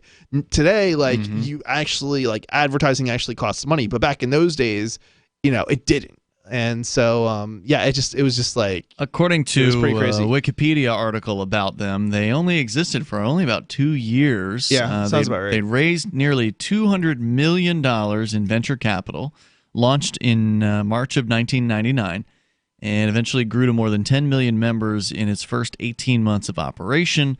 The company's practice of compensating existing members for referring new members led it to become one of the most heavily promoted websites of its time. I had an account. Everybody had an account. That's why I'm surprised you hadn't heard of it, Rich, because you were definitely on the web in 1999. The popularity... I didn't have any interest in trying to make nickels and dimes watching ads in 1999. I was making like $200K a year. Sweet. The popularity was reflected in the ranking of alladvantage.com among the top 20 of many website traffic indices, including during most of the company's existence. And then it does go on to say that they ultimately fell victim to the sharp decline in advertising spending as the dot-com bubble burst and the U.S. economy entered a recessionary period in mid-2000. All Advantage planned an initial public offering of stock in 2000 at some point, underwritten by an investment banker. As the IPO market continued to sour, the offering plans were canceled. The company continued to seek new sources of revenue and expanded its offerings to include sweepstakes. They finally halted their consumer-facing operations in February of 2001. By the time they closed their doors, they had paid out over $160 million to their members. So, at least they did what they said they were going to do, even though it didn't work out for them. Yeah, I think there may have been a precursor to it even too, where you would get a free computer basically for watching ads. And I think that predates what they're describing there. So Facebook's bringing this back, paying basically people to watch ads, which will be a pittance of money. That's going to be the case. And it has to be a pittance, because who's going to pay a lot of money to show ads to people who don't have any? Right. The last people you want to see your ads. Yeah, right? the people who absolutely aren't going to buy anything because they're willing to sit there for 15 minutes and watch your video for a nickel. Yeah, it's true. It's interesting. I could see them encouraging people through incentivizing people to use Facebook more, but the idea that they actually advertise this as a way to as a system to basically pay people for watching ads is probably where the mistake is. What do? I watch ads. Toll-free number, 855-450-FREE. All right, so coming up, Russia is apparently planning to launch a cryptocurrency. Now, we've seen the failure of the Petro, which is the Venezuelan so-called crypto. Can Russia get it right? Rich, we're still seeing the failure of the Petro. Yeah, more on the way. It's Free Talk Live. Would you like to get back that full head of hair from years past? Now, there is Reveal. Beverly Hills celebrity dermatologist Dr. Nathan Newman took nearly a decade to develop Reveal from natural botanicals to return to a full-body head of hair. Reveal for men and women with a 30-day money-back guarantee at GCNlife.com or toll-free 844-443-6637. 844-443-6637. Reveal at GCNlife.com. Hunters, anglers, campers, and survivalists. Get back to nature. Expand your horizons with the highest quality, most versatile, unique slingshots and sling bows on the market at slingbow.com. Slingbow products are compact and models start from just $17.98. They're perfect for your bug out bag or storing in your vehicle. Give yourself and your loved ones the excitement and tradition of Slingbow, a new frontier in archery and truly modern twist on this primitive survival tool. Feel the thrill only at slingbow.com. Would you like to hang out with Penn Jillette? He's keynoting Freedom Fest this year. I, for one, am thrilled. Freedom Fest is the largest liberty-oriented gathering in the world. They take a Big Ten approach with libertarians, conservatives, liberals, anarchists, and just open-minded people mingling together to hear real debates, share real solutions, and converse freely. This year's theme is the Wild West, a time of liberty and opportunity, or a time of anarchy and violence. Maybe both. Go to freedomfest.com/FTL and get your tickets now. freedomfest.com/FTL. Not convinced yet? Hey, I understand. It's a high-end event, even with coupon code FTLEB. Sure, you're likely to receive investment advice that'll make that sum seem paltry, but I have something special for you. Go to freedomfest.com/FTL and you'll get the 5 best speeches from last year for free. Call it a test drive. Do yourself a favor and go to freedomfest.com/FTL. freedomfest.com/FTL. Use coupon code FTLEB for a discount. Cell 411 is a free app for Android and iOS that replaces government-controlled 911. Cell 411 allows you to preset a group of friends or private organizations to show up at any emergency. Cell 411 is a nightmare for the state because it proves their so-called services aren't needed. Cell 411 has had thousands of installs, and of course it's covered by the BIPCOT no government license. Cell 411 because your friends won't shoot you when you're in trouble. Without the government, who would build the emergency services? You and Cell 411. Get it today at getcell411.com. So you've heard all 3 hours of the latest episode of Free Talk Live, and you're still hungry for liberty-oriented audio content? Did you know that we have another 24/7 audio stream at LRN.FM? The Liberty Radio Network airs the latest episodes of some of the best liberty-oriented podcasts on the internet around the clock. In addition to recorded content, you'll also hear live shows like Free Talk Live, originating from our Keene, New Hampshire studio. So listen anytime at LRN.FM. That's LRN.FM. Since time began, tyrants have taken aim at personal liberties. Now there's a movie that aims back. The government has no more right to tell us what to put in our bodies than they have to take our guns or tell us what books we can read. 6 drug police were eaten by bears while raiding a marijuana farm. On your knees, you dirty hippie! Jesus. On your knees! What's the problem, officer? Today, many cops who enforce pot laws do so only because it provides them with cushy jobs, good benefits, and a chance to push people around. I was an undercover narcotics officer. The drug war is nothing but a farce. The Second Amendment says you gotta keep you and your gat intact. Guns and Weed, The Road to Freedom. A film by Michael W. Dean and Nima Vadadi. DVD available now at gunsandweed.com or on Amazon. That's gunsandweed.com. Makes the perfect gift. Remember, that's gunsandweed.com. Some of our live shows are streamed in HD on Twitch. Please follow and share at twitch.lrn.fm. That's twitch.lrn.fm.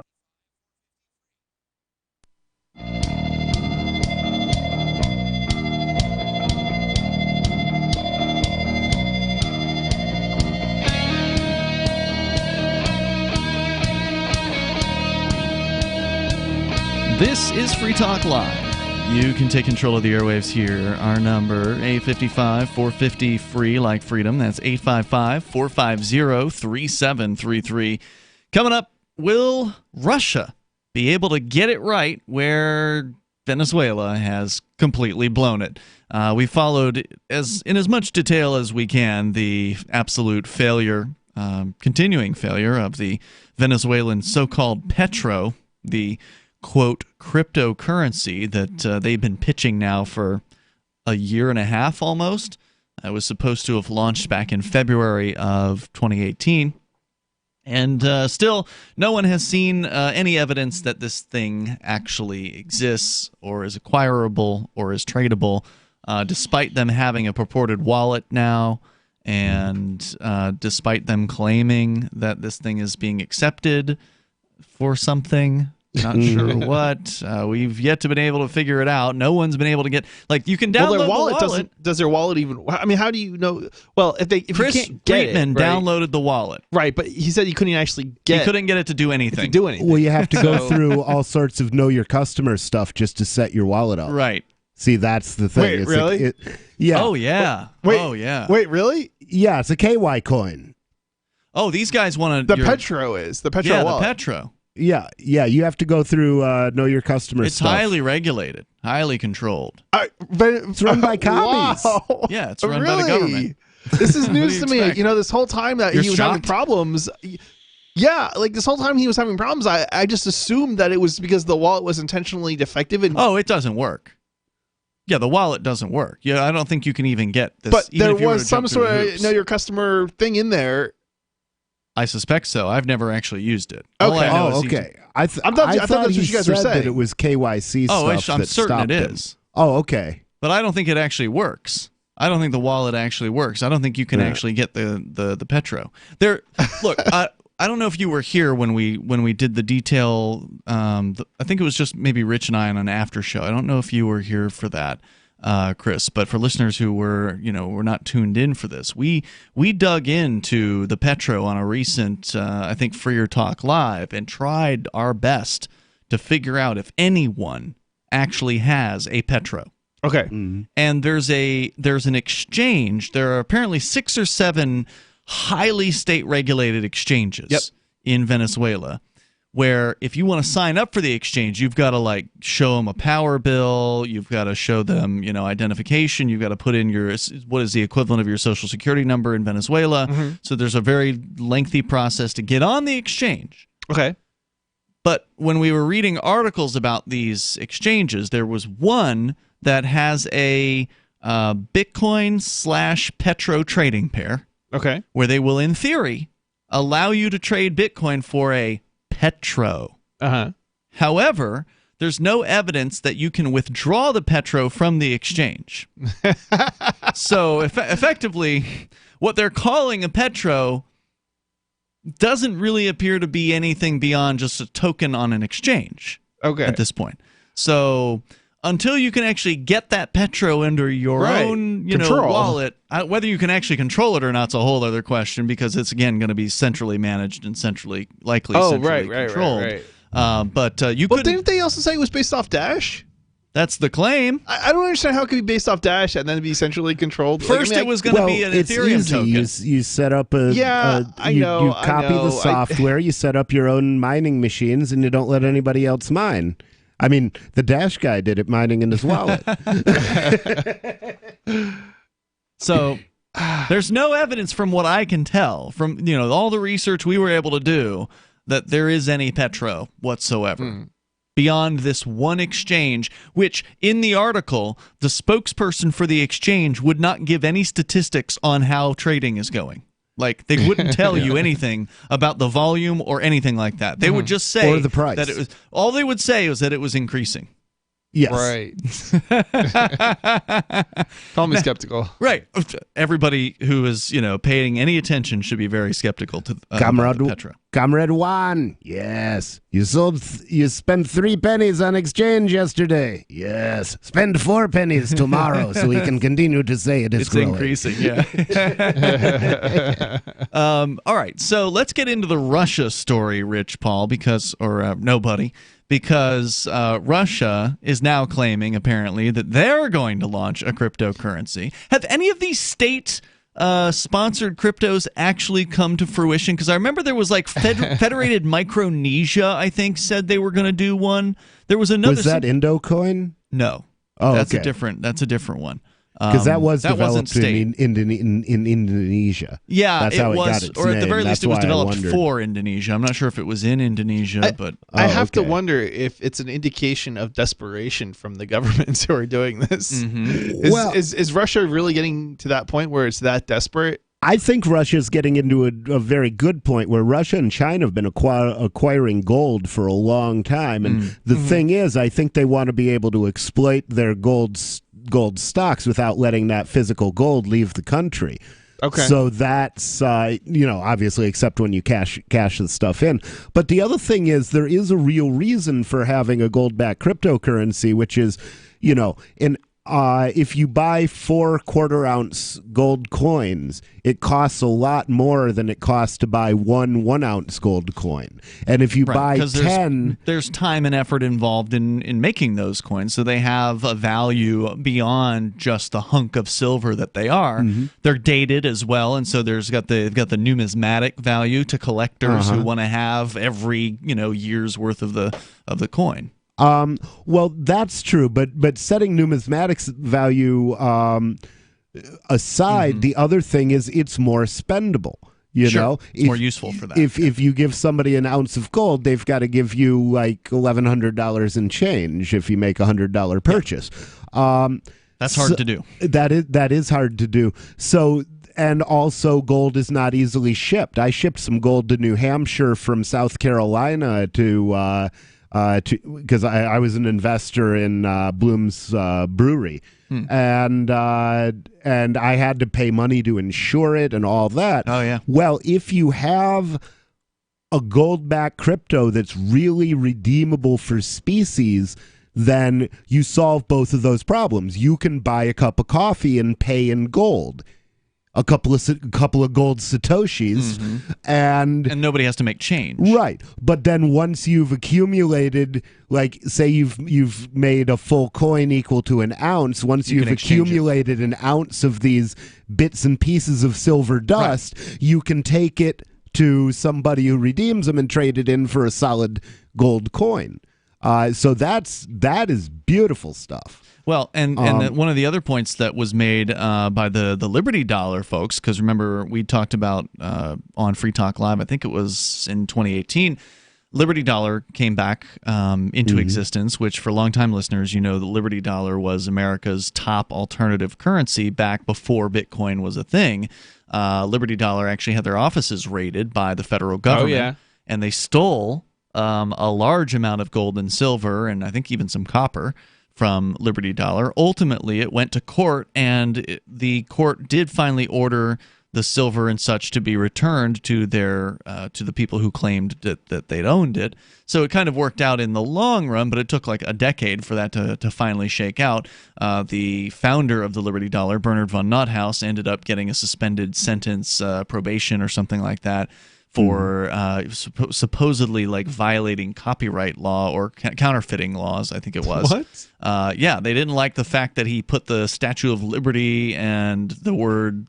But there was more to it than that, which is Liberty Dollar, and this bothered me in the day, and I actually. I sent him an email about it one time, and the problem is they suggested that you spend these things as if they were actually U.S. currency with because they had $20 stamped on it. They said you should sell this or you should use this as a $20 coin, which that is actually illegal because you're trying to pass it as legal tender. There's more coming up here. 855 450 Are free. You though?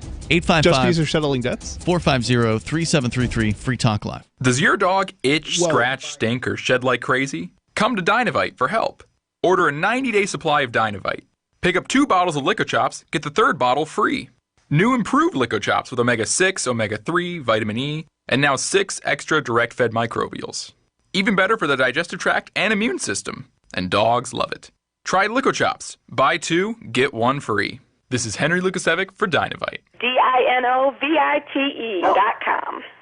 Are you concerned that the values that made America great are no longer taught in schools? Well, I am, so I got my son the Tuttle Twins children's book series. My name is Jack, and I'm 11, and I just finished the Tuttle Twins series. It taught me about liberty, free market economics, and entrepreneurship. Give all the young people in your life a chance at reason and clear thought, because they're not going to get it at school. There are 9 books in the series, and each one teaches a set of ideas that children aren't getting elsewhere. Go to TuttleTwins.com and use coupon code FTL to get 40% off. That's TuttleTwins.com. Most of you know that heart disease is the #1 silent killer in the U.S. What if I told you for just $54.95 a month you could fight against heart disease naturally? At Heart and Body Extract, we've been helping thousands of people get back to a healthier heart. Don't just take my word for it. Check out all of the success stories at hbextract.com, or to order, call 866-295-5305. That's 866-295-5305. hbextract.com. Don't risk it when you can take charge of it.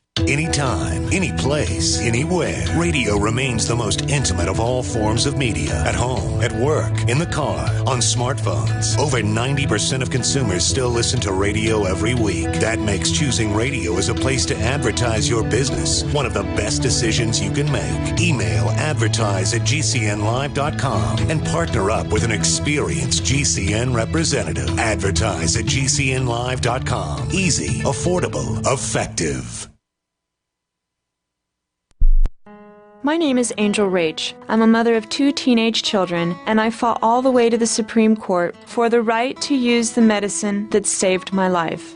I've been permanently disabled for 10 years, with an inoperable brain tumor, wasting syndrome, and several other serious conditions. For 4 years, I was in a wheelchair, in so much pain I couldn't even hug my kids. The hardest part was looking in their eyes and seeing how much they were suffering because of my medical condition. The medicine that gave me my life back and gave my kids their mom back was cannabis, also known as medical marijuana. With medical marijuana, I can walk, maintain my weight, and I can be a mom. Without it, my doctors believe that I would die. To learn more about medical marijuana, contact Marijuana Policy Project at 1-877-JOIN-MPP or on the web at mpp.org. LRN.FM is proud to announce our official listening apps for Android and iOS devices. Now you can easily tune into our streams anywhere, anytime on your smartphone or tablet. Just visit apps.lrn.fm or search for LRN.FM in the Android or Apple app stores. Please download, rate us 5 stars, then share the link on your social media and let your friends and family know how you're listening to LRN.FM. Download it now, free at apps.lrn.fm. Are you a cryptocurrency advocate? The Crypto Tip is the ideal outreach tool to help new people discover cryptocurrency. It's a printable business card-sized tip that you can give to service providers, preferably in addition to a good cash tip. When the server scans the QR code, it'll bring up an explanation of cryptocurrency, how to install a wallet, and allow them to claim the tip. If they don't claim the crypto, you get your tip refunded to you after a time period you specify. Plus, if they do claim the tip, you get an email alert. Create as many tips as you want at cryptotip.org. That's cryptotip.org. Love what we do? Please help support our international satellite channels at patreon.lrn.fm. That's patreon.lrn.fm.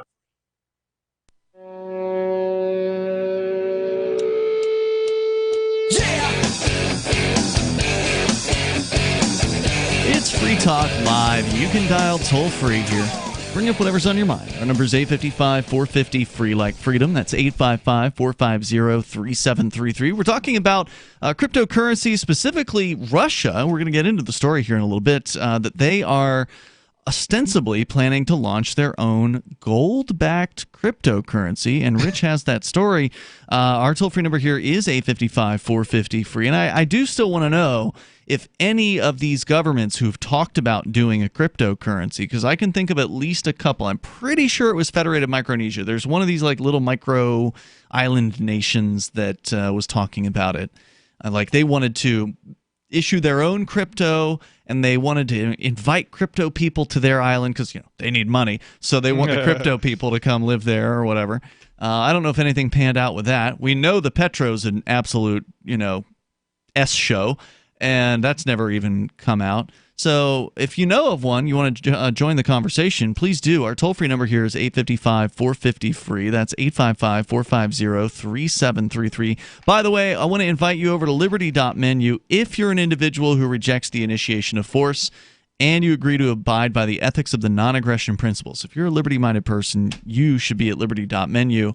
Not only is it a listings service for services, so if you have a business, if you have a digital content, maybe a show that you do, you've got an event that you help coordinate, it should be on liberty.menu if you want Liberty people to know about it. If you want to stay in the closet, then you probably shouldn't be there. But if you want people to know about your business, then get over to liberty.menu, add yourself to the map. You can add more than one thing if you do more than one thing. So it's free. And it works, and it's a good-looking site, and it works well. Check it out over at liberty.menu. You can also use code FTL, like Free Talk Live, to get a Free Talk Live listener badge there on your profile. It's liberty.menu.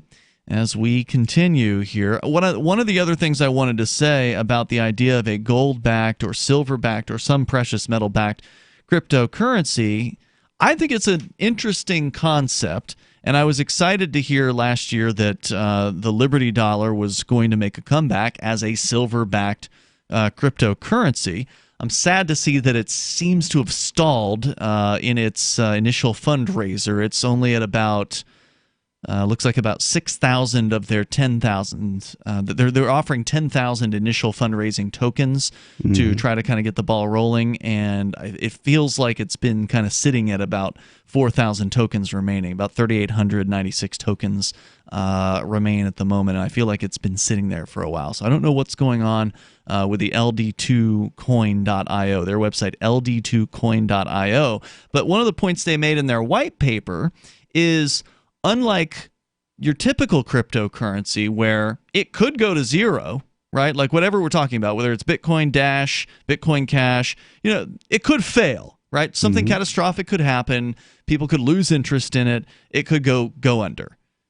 The idea behind this was that, well, if it's backed by silver, then the crypto version of it should never go below the price of an ounce of silver. That it should at the very least always have that floor attached to it. I thought that was kind of interesting. Yeah, so long as it remains redeemable, it should. Right. And the other thing is the way I would envision using a metal-backed cryptocurrency is I probably wouldn't keep all of my metal in crypto. So we might do a transaction where I handed you 2 ounces of bullion, but what you wanted was 2.13 ounces of bullion. So then I'd send you 0.13 ounces of bullion from my crypto for the change. Yeah. And once you had a full coin, you could trade it to somebody else for another full coin. Right. So let's get into the Russia story. So where is this coming from, Rich? Do you have it in front of you? It's coming from Russia. And the news. Where's the news being covered by Coindesk.com. Okay. The author is Daniel Palmer, and the title is Russian Central Bank to Consider Gold-Backed Cryptocurrency. Russia's central bank will consider the use of a gold-backed cryptocurrency to facilitate international settlements, according to a TASS report. Just for international settlements. So they're not True. talking about letting it out. Well, I'm not sure, because it could be they would be using it for international settlements and other people would be using it for other things. Could be. But let's see. She said at the nation's lower house, or Duma, as for mutual settlements, we will consider, of course, a gold-backed cryptocurrency, but in my opinion, it's more important to develop settlements in national currencies. That's disappointing, but maybe she doesn't know anything about economics. She added that... Good chance. There's a good chance. Yeah. She added that fiat currency settlement systems within the Eurasian Economic Unit are improving and have good dynamics. The news is perhaps surprising, as Russia's government has been famously anti-crypto in past years, moving to block foreign exchange platforms from the country in 2017, and even blocking media sites that covered the topic back in 2015. Really? A minister once said that Russia would never make cryptocurrencies legal. Wow. However, They're censoring the news about crypto? Yeah. That's scary. Or blocking, yeah. I don't know the details They're of it. really afraid of it. Well, check out the article, because the word blocking is a link, and there's probably more details. However, the nation has softened its stance somewhat in it says more years, in recent years, with moves to legislate around cryptocurrency. Starting in 2017, a digital assets bill could be passed the current session of the Duma, TASS indicates. According to today's report, she said, well, it may mull the use of a gold-backed cryptocurrency. The central bank is against the use of cryptocurrency in Russia's monetary system. We do not see the possibility that cryptocurrencies could act as monetary surrogate. Is against a cryptocurrency for money purposes within the country. Well, that's what they just said there, right? Yeah, as part of their official monetary system, but it sounds like they are going to be legalizing some cryptographic assets, So hopefully they'll be able to use like Bitcoin Cash or Dash or whatever. I wouldn't get my hopes up. Yeah, call me skeptical. Yeah, well, I'm skeptical too, but I don't know. The other thing, of course, in dealing with the government, it may well be that there's a good idea, but only one of the people understanding the idea, only one of the people talking about the idea actually understands it, and everybody else is just blowing smoke. Yep.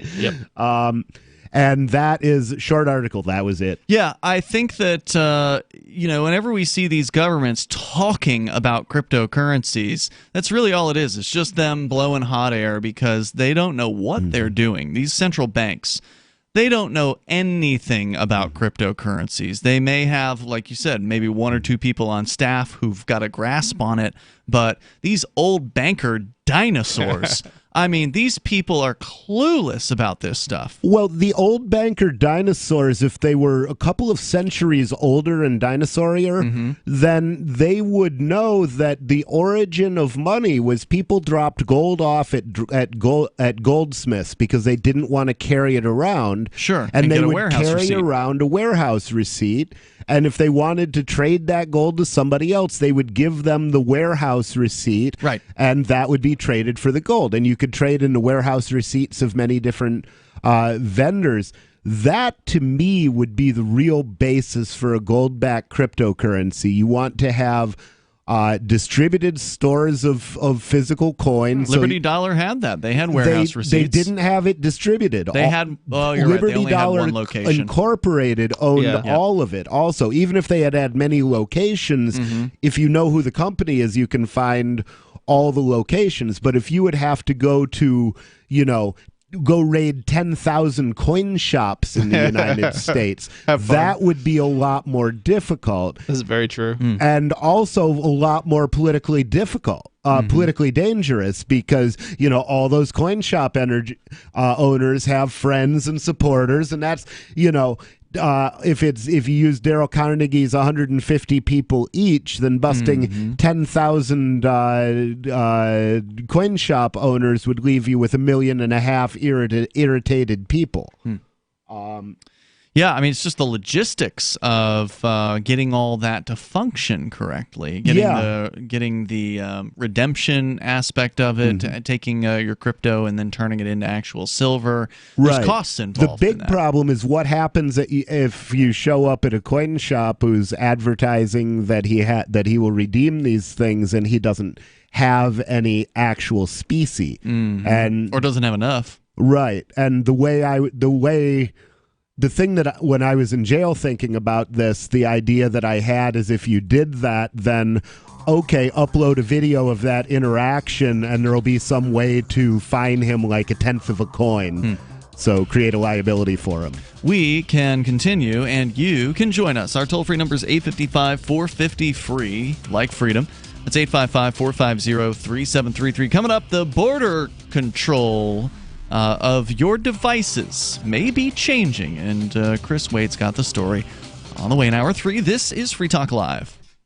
Oh, these pains, my neck, my back, shoulders. I've got to get some relief. Stress from everyday life, past injuries, or surgeries can cause inflammation that leads to pain, but you don't want to take another pill. There's an easier, healthier way, right? Yes, with hot or cold therapy products at sunshine-pillows.com. Pillows? For my aches and pains? Oh, not just pillows. Sunshine-pillows.com has the best selection of custom heated neck wraps and heated neck pillows, plus travel pillows, microwavable body heating wraps, and more. It's all available to you online. Finally, stress relief with no drugs. Right, and now you can buy any select combo up to $150 and get 30% off. Just use this promo code SAVE30 when you click sunshine-pillows.com. Save 30% when you spend up to $150 on any select combo. Use promo code SAVE30. Sunshine-pillows.com. Your complete line of therapeutic pillows and pads.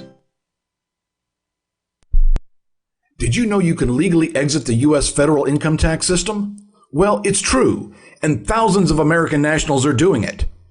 The 16th Amendment and the Internal Revenue Code are legal, but only in a limited jurisdiction. This is the basis behind the voluntary nature of the income tax. Learn the exit strategy provided by Congress. Find out more by visiting weissparis.com and watch our numerous videos. That's WEISS Paris.com. There are lots of ways to listen to Free Talk Live. Our podcast has been around since podcasts began, and now the FTL feed is loaded with content besides our full show archives. Did you know that we make it easy for you to customize your podcast subscriptions? We have different feeds, one that includes only our full shows, one with just the Daily Digest, and one with just the Edgington Post. You decide what you listen to. It's quick and easy to customize your feeds at feeds.freetalklive.com. That's feeds.freetalklive.com. You're listening to the live edition of Free Talk Live. Hour number 3 is next after the news here on the Liberty Radio Network at LRN.FM. This is the Liberty Beat, your daily source for Liberty news and activist updates. Produced in partnership with SNLS News and listeners like you. Online at libertybeat.news and snls.news. I'm Mick Murrow with your latest edition of the Liberty Beat. Gold is trading around $1,280. Silver at $14.50. And Bitcoin is trading around $7,891. Today's prices are brought to you by InnoScale. Take off with Managed Cloud.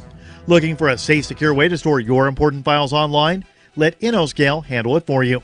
Their high availability cloud servers are the perfect solution for clients needing one or more secure, scalable servers with built-in hardware failover protection. For details, see them online at innoscale.net. In the news, the worst fears of Julian Assange's legal team have been realized. The Mind Unleashed reports that the Department of Justice has unveiled a slate of new charges against Assange, including 17 new counts of violating the Espionage Act, stemming from his role in publishing the classified documents leaked by Chelsea Manning. In addition to significantly raising the punishment threshold from a maximum of 5.5 years under the previous indictment to the prospect of a death sentence for violating the Espionage Act, the new charges will raise serious First Amendment issues, as Assange will become the first journalist charged under the Espionage Act. According to the New York Times, the Obama administration considered bringing the Espionage Act charges against Assange, but balked because it didn't want to raise the Fifth Amendment issue. While WikiLeaks had warned of the possibility, they suspected that the United States would wait until Assange was on American soil before bringing Espionage Act-related charges.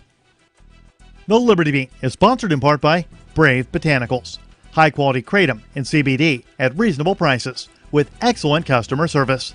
Brave Botanicals is activist-owned and mission-driven and believes so strongly in the power of kratom, they're giving it away for free. Just go to freeounceofkratom.com for a free ounce of kratom delivered to your door. Just pay shipping. That's freeounceofkratom.com. This is the latest edition of the Liberty Beat. Find us online at libertybeat.news and snls.news. Your news now continues. The Saudi-led coalition's war on Yemen shows little sign of dwindling. And now, over 4 years after it began, its borders are increasingly fluid, as Yemen's Houthi movement increasingly takes the fight to Saudi Arabia's soil.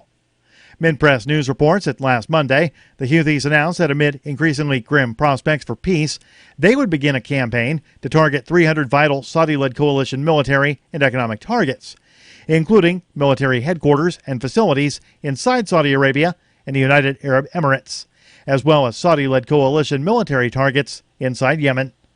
The fourth attack in the 300-target blitz came Thursday, when Yemen's army, loyal to Houthis, launched a drone strike against a U.S.-made Saudi Patriot air defense system at the Najran Regional Airport in southern Saudi Arabia. The airport lies 840 kilometers southwest of Riyadh, near the Saudi-Yemen border, and has been targeted twice in several days. Western Europe is home to a cluster of developed economies that boost some of the highest standards of living in the world. But that could soon change.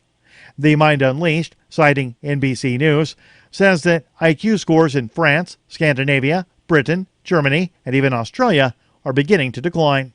The trend has been well documented across Western Europe and could soon carry over to the United States. The data, simply put, means the world is getting dumber. Possible explanations for the drop include the rise of smartphones and other devices, which have worn away the ability to focus, the rise of lower-skill service work that isn't as intellectually stimulating, and less nutritious food. Whatever the cause, the trend seems to portend a decline in long-term productivity and economic success, factors that have long been correlated with IQ.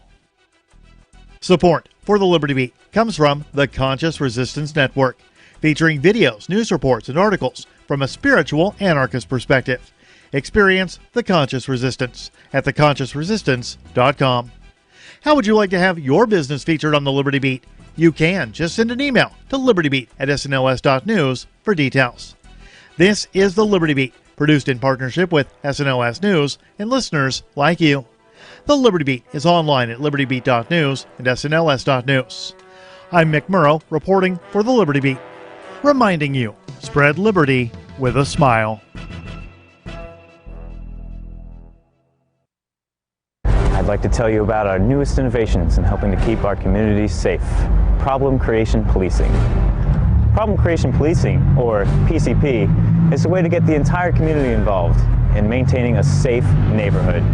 This is more than just a neighborhood watch. We plan to have officers on the ground, helping, aiding, and surveilling for illicit activities. You never know when you're going to find some young punk doing something illegal out in public. That's why we're going to have officers everywhere. You never know when they're going to pop up. So we want PCP in our homes, at our jobs, and in our schools. We want PCP everywhere. How can you get involved in PCP? Well, for starters, you can call your local authorities and ask them how you can get PCP. I'm Byron Kingsley from the Citizens Respecting the Authority of Police.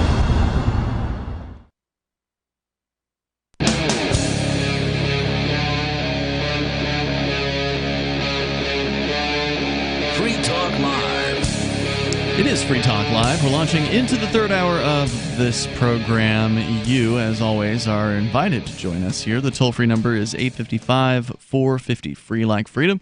That's 855-450-3733. And with you here tonight, you've got me, Ian. The nobody formerly known as Rich Paul.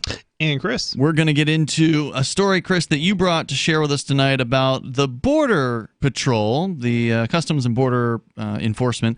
They have been seizing devices like cell phones and laptop computers at the border, and they demand you put your password in. If you don't, they'll just keep it, and you'll probably never see it again. So we'll talk more about what's going on because there's an update in that situation. The Electronic Frontier Foundation has been suing, but there's also another piece of news that you're going to share with us coming up here in a moment. But Absolutely. First, we're going to go to your phone calls and thoughts to start things out. We have Matthew in Louisiana listening via the TuneIn app. Go ahead, Matthew. So y'all talking about the Facebook Bitcoin, and the main thing I was thinking about is who's going to keep it secure from Facebook? It's not going to be. It's not going to be a. We're just going to go on and think on a limb. I think I can speak for all three of us in saying I don't think any of us think this is going to be a cryptocurrency. It's not going to be decentralized. It's not going to be distributed. It's going to be completely centrally controlled and managed by Facebook. Mm-hmm. Well, you heard that Facebook basically they lost CrossFit Framing as a client because CrossFit Framing. Training. Oh, training, the exercise group. Okay. CrossFit. Right. Okay. They have a discussion group about, how all the medical advice we've been getting is bad and, for the last 50 years and how we should concentrate on healthy fats and avoid sugars at all costs, et cetera, ad infinitum. It's something I've kind of thought about myself. But that's not allowed on Facebook because that's contrary to the prevailing wisdom of the medical community. Wait, really? Really? Hold on. So Yeah. wait a minute. Are you saying that CrossFit, which is like a nationwide, this is a pretty big, popular workout program from what I understand. Yeah. An ex-girlfriend of mine was in CrossFit for a time. They have one here in the Monadnock region. There's one in Keene. This is a big company. I mean, it is well represented. You're saying CrossFit is no longer allowed to even have any kind of corporate page or existence on Facebook? Is that what you're saying? That discussion group on CrossFit training Facebook page got banned, and then CrossFit just was like, no. And then so they pulled out. They were a sponsor of Facebook. They were paying to have a commercial web page, not web Facebook page. Is that what you call it? Yeah, whatever you call it. At any rate, so I read all. I didn't read this, but I saw this on Tim Pool's Timcast. So, according to Reason.com, they've got an article about this. Looks like it was published today. So, this is pretty big recent news. It says here that Facebook deleted without warning or explanation what they called a Banting 7-day meal plan user group. The group had 1.65 million users. Oh my God! Oh my goodness! I didn't even know you could have groups that big on Facebook who posted testimonials and other information regarding the efficacy of a low-carb, high-fat diet. While the site has subsequently been reinstated, also without warning or explanation, Facebook's action should give any serious person reason to pause, especially those of us engaged in activities contrary to prevailing opinion. Now, this is an official statement from CrossFit. That is what I'm reading this excerpt from here. This is more from CrossFit. They say Facebook serves as a de facto authority over the public square, arbitrating a worldwide exchange of information as well as overseeing the security of the individuals and communities who entrust their ideas, work, and private data to this platform. This mandates a certain responsibility and assurance of good faith, transparency, and due process. Now, I don't agree with the interpretation that Facebook has authority over a public square. Facebook is not a public square, and the people who want to liken Facebook to some sort of public utility are dangerous people because you can go argue with them. That would be Stexenhammer, Tim Pool. I don't know who these people are. Carl Benjamin. Those names are meaningless to me. I want to see the debate. I don't know who those people are. I don't know why I would want to argue with them. I'll argue with anybody. Send them over. Because what, Matthew? We need to have a debate about it. Why? I've been trying to get them to call y'all. They won't do it. Well, it's clear they don't want to debate. Thanks for the call tonight. I appreciate that. I think he's talking about like a bunch of socialists and tech socialist people. Okay, you've heard the names? I haven't heard those specific names, but I do know that the tech world, there's a bunch of people, famous people in the tech world, who are basically having that public square debate and want to regulate these huge tech companies basically. Yeah, and I always take a shaded position on things. On the one hand, no, Facebook is not a public square because it's private property. That's right.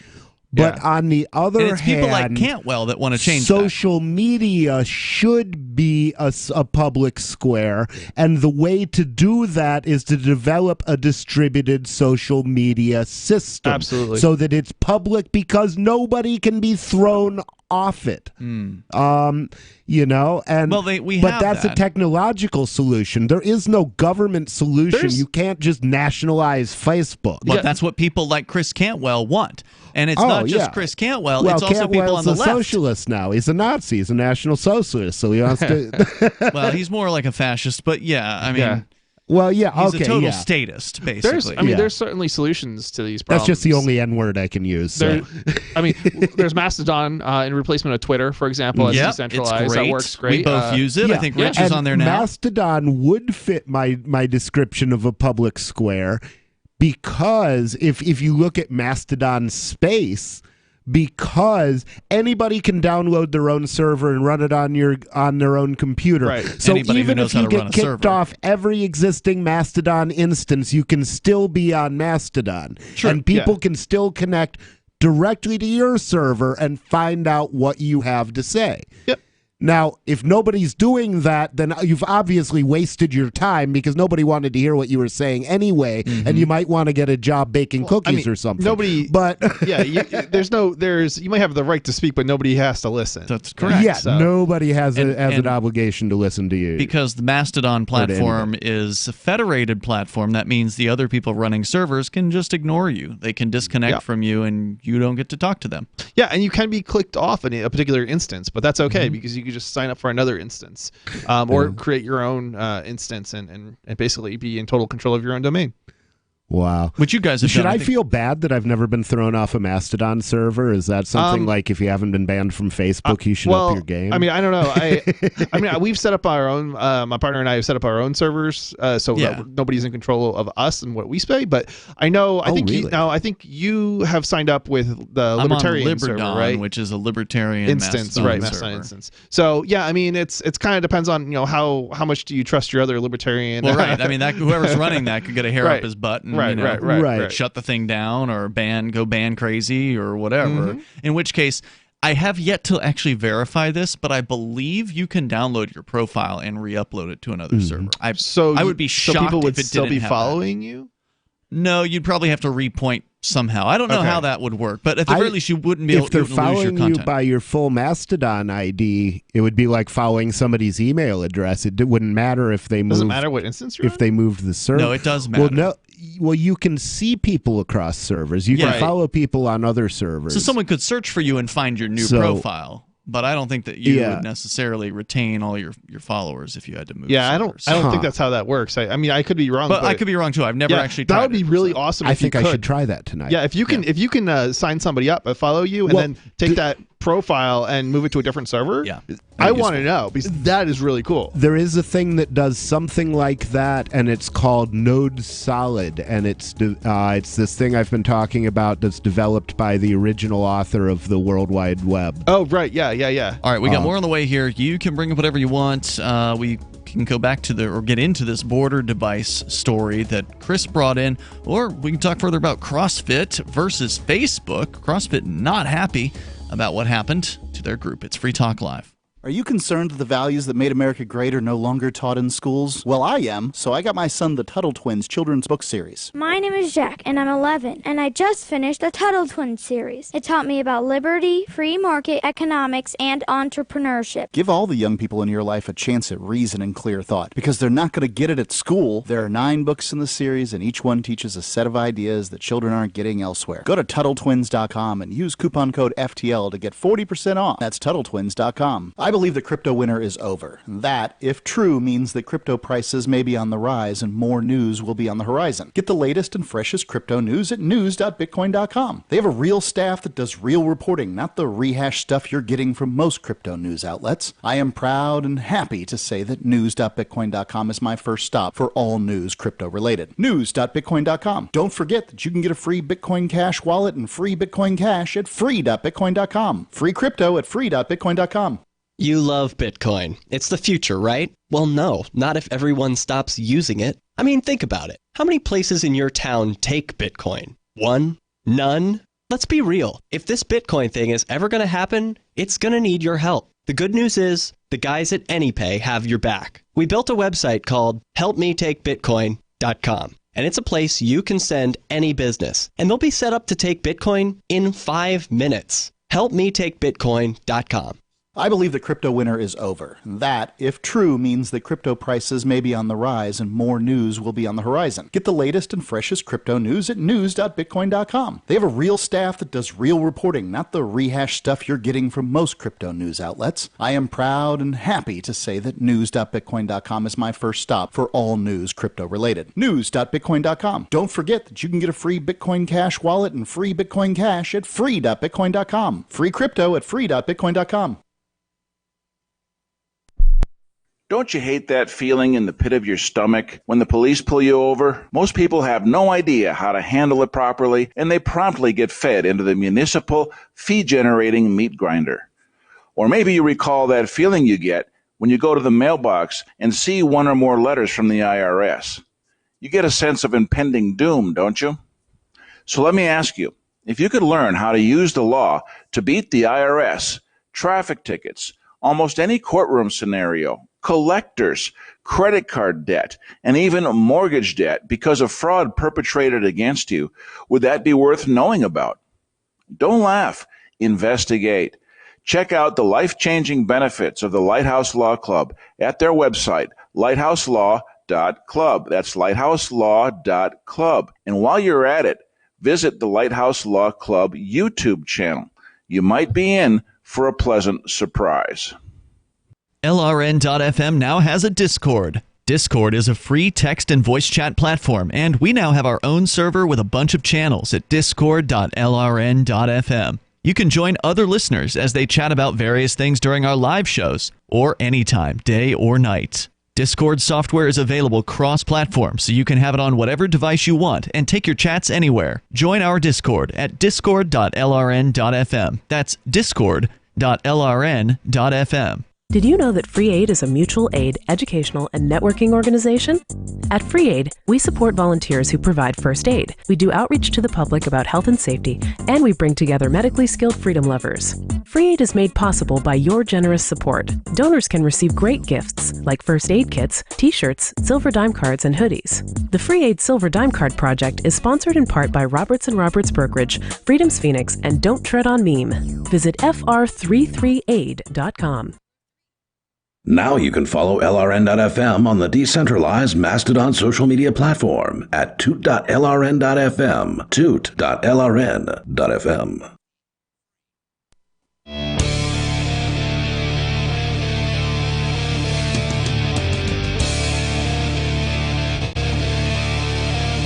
It's Free Talk Live. You can bring up anything you want here. The toll-free number is 855-450-FREE like freedom. That's 855-450-3733. We've got the Discord on-air call-in line rooms. They're open and available to you over on our Discord server at discord.lrn.fm. Coming up 3 weeks from tonight, I think we're all going to be, I don't know if you're going to be there yet, but I know you're going to be at ForkFest. I absolutely am. Yeah, I know you're going to be traveling this, so you're not going to be able to make the whole thing. Right? I got a flight coming back on like Saturday. Sweet. So I'll probably be there Saturday evening. Awesome. Wow. All right. Where are you coming back from? Let's see, North Carolina, Southeast kind of family Linux thing? Fest. Oh, it's a fest. I got to give a speech. Actually, the same speech I'm going to give at PorkFest. Oh, right on. ForkFest. Sorry. Or one of the Alt two. Expo. You're going to do it. At the Alt Expo. Yeah. So you're coming to ForkFest. Rich and I, we're going to be there, I imagine, on day one. Yep. I'll definitely be there. Probably, I don't know, maybe, is anybody going up before? I guess there's nothing to set up. I mean, just your own it's site. all decentralized. Yeah, your own tent site or whatever. That's cool. So we'll be there at June 13th through the 18th. That's coming up in 3 weeks.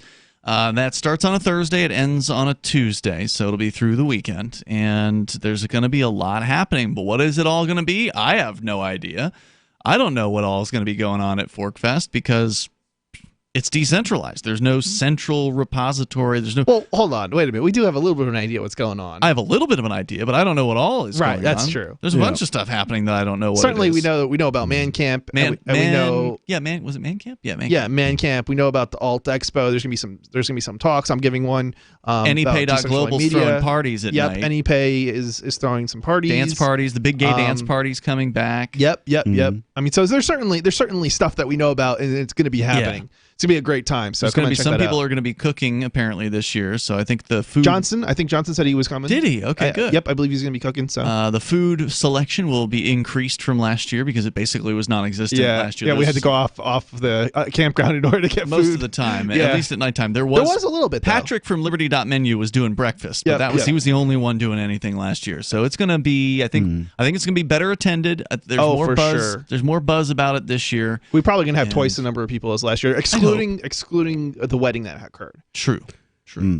So we're looking forward to it. You can join us there. It is a decentralized libertarian camping event. It's happening here in New Hampshire in the beautiful White Mountains at a place called Rogers Campground. And if you've never been there, you're probably going to love it. You'll be surrounded by natural splendor and also some really cool liberty-minded folks. Go to forkfest.party to learn more about it. It's June 13th through the 18th. There's no tickets. You just get your campsite and show up. June 13th through the 18th, forkfest.party. Now, it is followed by a different libertarian camping festival, the Porcupine Freedom Festival, which I think is entering its 16th year, maybe 17 if you count the year 0. But there's been a lot of PorkFests, and that one you do need a ticket for, and you can go check out their website at porkfest.com. But go to ForkFest, FORKFEST, forkfest.party. There's a Telegram chat room with something like 70-plus people in there. It's a pretty active chat, and there's also a forum where people are posting, some of the things that they've got planned, what they want to do. Forkfest.party. We'll see you there. All right, so a little bit more here about this CrossFit thing because it's interesting, and we did talk earlier about Facebook, and then we'll get into the Border Patrol. But according to Reason.com, apparently the founder of CrossFit self-describes as a, quote, rabid libertarian.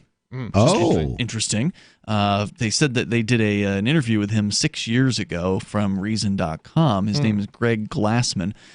The statement from CrossFit basically says that Facebook has, they're overseeing what they describe as a public square. Now, I think, we would quibble with whether or not it's public. It's certainly not. It's open to the public generally, but it's not public in that it is private property, and they should be able to set whatever rules they want to, and CrossFit should be able to walk away if they don't like the rules, and that's exactly what they're doing. CrossFit, this is from CrossFit's statement on the matter. They were, for listeners just tuning in, CrossFit had a large group banned off of Facebook, and then there was some amount of uproar over it, and so Facebook reinstated the group, and they never explained why they banned it, never explained why they reinstated it. And it was 1.5 million users? 1.6 That's a million. lot of 1.6 million. That's as many people as the United States has active duty military and police were in that CrossFit. Yeah, it's larger than several states. Yeah, it's larger than New Hampshire.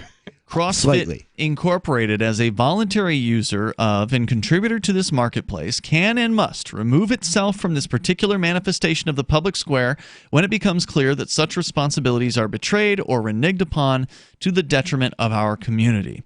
That's the end of the excerpt from the statement, but Reason.com goes on with a little more. They say the statement lists 8 additional complaints about Facebook, which also owns Instagram.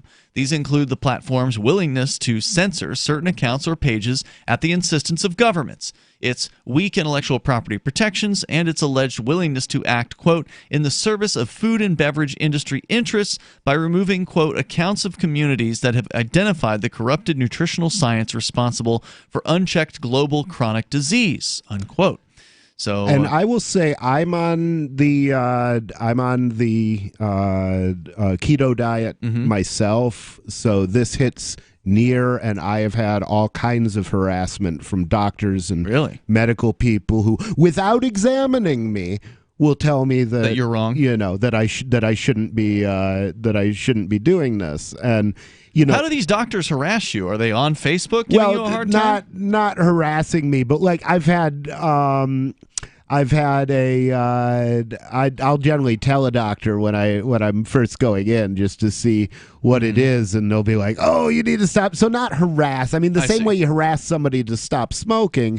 They're giving you an opinion when you're going to see them. They're not seeking you out and giving you a hard time. So they're not chasing me around or anything, but it is irritating to have people say, "Oh, well, that's not your." Guess what? People's bodies are different. Maybe different diets work differently for different people. Yeah, and that's the thing that we don't think about with drug studies, where they say, "Oh, we did a study with 10,000 participants and nobody died of this drug."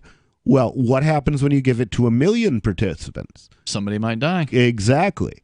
You may not have found the first allergy yet, but it could be common-ish. Despite CrossFit's strong condemnation, at one point the statement declares that by purging dissenting views about low-carb, high-protein diets, quote, Facebook is complicit in the global chronic disease crisis, unquote. The company does hold open the possibility of returning if Facebook and Instagram restore, quote, good faith, transparency, and due process, unquote. This is one way that marketplaces, whether for goods and services or for ideas, are supposed to work. In the parlance of political economist Albert O. Hirschman, CrossFit is not simply exercising its right of exit by leaving Facebook, but also its right of voice by complaining publicly.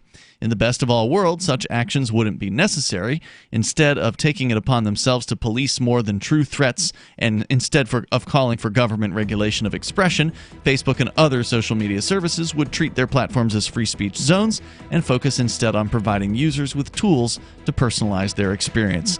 But I that's like not that the world we live in. Facebook doesn't do that because that's what's going to drive people off of it. Facebook. Yeah. People came to the internet for free expression. Tell them to keep looking. Yep. Toll-free number here tonight, 855-450-FREE. What happens when you try to cross the border with your electronic devices might be changing. Coming up, more on that. Free Talk Live. Fellow Patriots, my name is Todd Savage, founder of BlackRifleRealEstate.com. Like you, I was a prisoner of the alt-left sanctuary state until one day I chose to lead my family to freedom.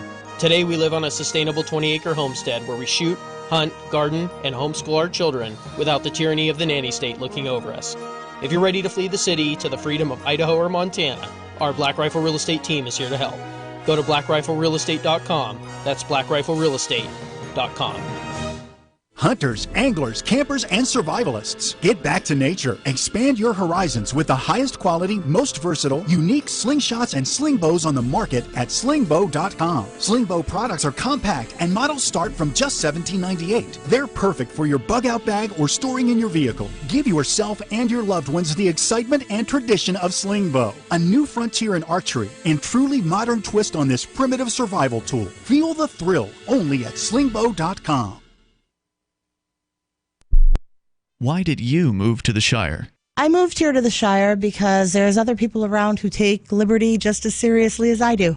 I moved to the Shire because I saw videos of people challenging authority and thought that I could get support myself. It called to me, like, do this, right now. I wanted to be around people like me who got it, and once I got here, I knew there was nowhere else that I wanted to be. I've always wanted to change the world, so I moved to the Shire to join people who were actually working towards doing the same thing. The people here are awesome, loving, and positive. It was for the adventure and for the feeling of something important is happening here, and I just wanted to come to sort of be part of that. Visit ShireSociety.com to read and sign the Shire Society Declaration and learn the reasons why, if you love liberty, you should immigrate to the Shire. Plus, connect with others via the forum at ShireSociety.com. That's ShireSociety.com. There are basically two types of advertising, direct response and branding. Radio's great for direct response with its low cost to listener ratio, but audio can't be beat for branding, which is a longer term endeavor. You want to be the first thing that someone thinks of when they think about your product or service. If you have a local business that you want kept top of mind in your community, call the station. If you need national reach, Free Talk Live's got around 200 radio stations, millions of monthly listening sessions, can suit all budgets, and if we don't think we're right for you, we'll tell you. Email me, mark@freetalklive.com. The LRN.FM social media channels have been revamped. We've eliminated Facebook and focused on other platforms like Twitter and Mastodon, the decentralized alternative to Twitter. On our accounts, you'll find posts from multiple LRN.FM show hosts together in one place. Follow us on Twitter at twitter.lrn.fm, or better yet, move to the decentralized Mastodon social media platform at toot.lrn.fm, toot.lrn.fm. I think you'll like it. So the protection of life, liberty, and property is what the Free State Project is all about. But it's an effort to move 20,000 people who understand. It's about demonstrating to the entire country that, yeah, we can have a free market, a truly free market. Making it just a freer, great place to live. It's the world's largest voluntarist libertarian community, and it's only getting bigger. That's amazing, to be able to move to a place where other people passionately believe in being free and independent. What the Free State Project is managing to do, though, is to put their money where their mouth is. It's physically getting up across the country and saying, let's go someplace and let's demonstrate the power of these ideas. There's a lot of kind of philosophy that surrounds liberty. There's a lot of thinking about it and talking about it. But here in New Hampshire, people are doing it. 101 Reasons Liberty Lives in New Hampshire, a documentary by Free State Project Early Movers. Watch it free at 101reasonsfilm.com. 101reasonsfilm.com. This is the Liberty Radio Network, broadcasting the latest liberty-oriented audio content 24 hours a day at LRN.FM.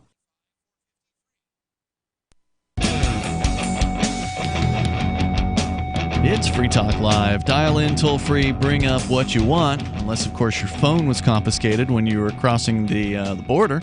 I hate it when that happens. Can't call anybody in that case. Right? And that's what we're going to get into coming up here. And you can share your thoughts with us. Our toll-free number is 855-450-FREE. That's 855-450-3733. With you tonight in the studio, it's Ian. The nobody formerly known as Rich Paul. And Chris. And also, don't forget, you can watch us online on our video streaming platforms where we are on Twitch and also DLive. You can go to twitch.lrn.fm and follow us on the Twitch platform or on the newer, supposedly decentralized DLive platform over at dlive.lrn.fm. Whether it's decentralized or not is another question, but it does seem to do a good job of delivering the video. So you can watch us there too. And are we doing an after show tonight, Rich? You in the mood? Yeah, I'm down. Okay, we'll do that. That's coming up later. It'll be after 10 o'clock at night Eastern time. So when we finish the radio show tonight, if you're on DLive or Twitch, stay tuned because we'll start an after show at some point. I'm not sure. Probably if you're not, you can sign up by going to twitch.lrn.fm and dlive.lrn.fm. You can follow us there. All right. So, Chris, you've got an update. This isn't about the EFF's lawsuit. This is a different story about the invasion of privacy that is going on a regular basis in the United States at the border, at international border checkpoints, whether you're driving or you're flying. These bureaucrats can demand that you hand over your device or devices. In my case, when I was coming back from Acapulco, well, I wrote a lengthy version of it over at freekeen.com. Well, a summary of it. Yeah. So it was, my third time coming back from Acapulco. So I'd come back twice in previous years and had no issues. And this year they're like, you need to go over there. And you go into the secondary or whatever, this other room where I was kept for over 3 hours. And my devices were searched because I did allow them into the devices. I could have said no. Yeah, it would have been my response. Then they would have taken the devices. But I went in there prepared for it because, I know that this is something they can do. We've reported on these searches before.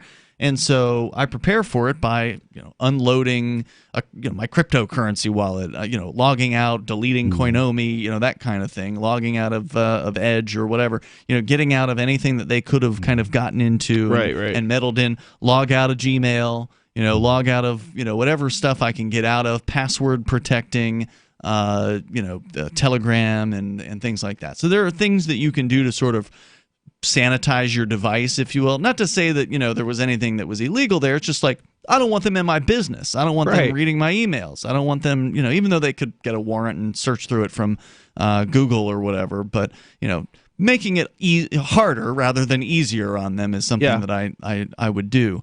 And so there was initially a bureaucrat who was just sort of like your typical uniformed, overweight New York guy, bureaucrat who wanted to search through the devices. And I said, okay, well, I'll let you do it, but I want to be able to watch it. And he was fine with that. So, okay, I watched him kind of do what I would describe as nothing more than a cursory search, like basically flipping through the photos, because I still had my background photos on my phone. So he's looking through my background photos. And, basically that's all he did. He just kind of did a cursory examination. But then after more waiting, there was a whole lot of waiting over this three hours. Then two plainclothes detectives came out wearing like badges on necklaces around their necks, those kind of guys. And they seemed to know more about, searching things. And then they took my devices. And while I protested to them, like, hey, I wanted to watch you do this. And they're like, well, this is our special border power. And they literally said something like that to me as they exited the room.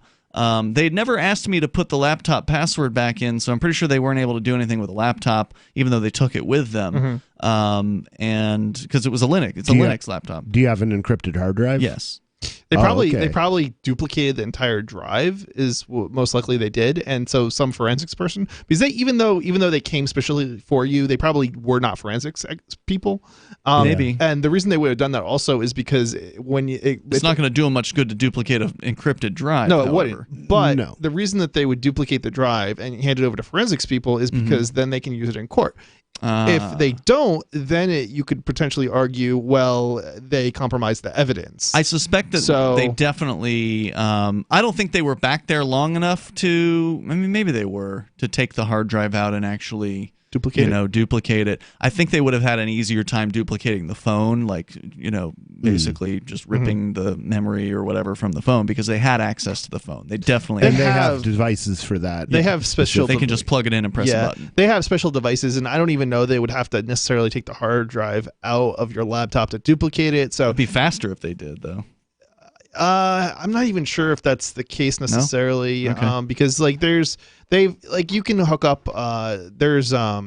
I'm trying to think how they would. I don't know. No, I don't know your specific laptop, but there's access to the PCIe bus right there, and so you have a high speed access potentially to that hard drive for duplicating it if you have the right technology. They probably have that too. So yeah, I don't necessarily know it would have taken them that terribly long. So it's your choice. Do you want to lose your devices probably for good? What are the odds you're going to get them back? For while sure, they're it's going to be still, for good. Worth anything? Or do you want to let them go through your stuff? I mean, that's basically this situation, and it sucks. And the EFF has filed a lawsuit, a class action lawsuit, against the Border Patrol for this. Have you considered getting a flip phone for travel? No. Okay. I've not. That's also one solution. Smartphones are too useful, man. I wouldn't, I wouldn't want to not have a smartphone. The one reason that I wouldn't provide them a password is because once you provide them a password... I did not give them the password. I put the password into the phone and removed the security from the phone. One of the reasons that's also probably a bad idea is because there have been cases where they've said, okay, somebody has done exactly what you did, and then they've said, okay, even though they didn't have the evidence in court, they've gone and said the officer has testified to the fact that they saw, in the case I'm thinking of, I believe it was child porn. But the point is, they could have made something up too. They could have. And they could have also planted something on your phone. Yeah. And if your password's on your phone, well, then all of a sudden you're the only one who access to that phone, and it had to have been you. So there's no even defense of, it was somebody else. Right. Well, the first thing I did was I wiped the phone when I got it back home and put a new operating system on it. Yeah, I think just generally, as a general rule, your best bet is to not let them take the phone. Yeah. I mean, they're probably not going to be able to crack it if the phone is powered off. You're probably going to be fine. If the phone's powered on and they take it, you're screwed. They can copy that whole phone, and all your data, even if the phone's encrypted, is going to be visible to a forensics person. Even if it's encrypted? Even if it's encrypted. If the phone is on, they're probably going to. Yeah, they're going to be able to access the data on it. See, basically, when it boots up, it has to have the key in memory so that it can access the encrypted files. Right. And so, if it's still in memory, they can take that key, which is probably not your password.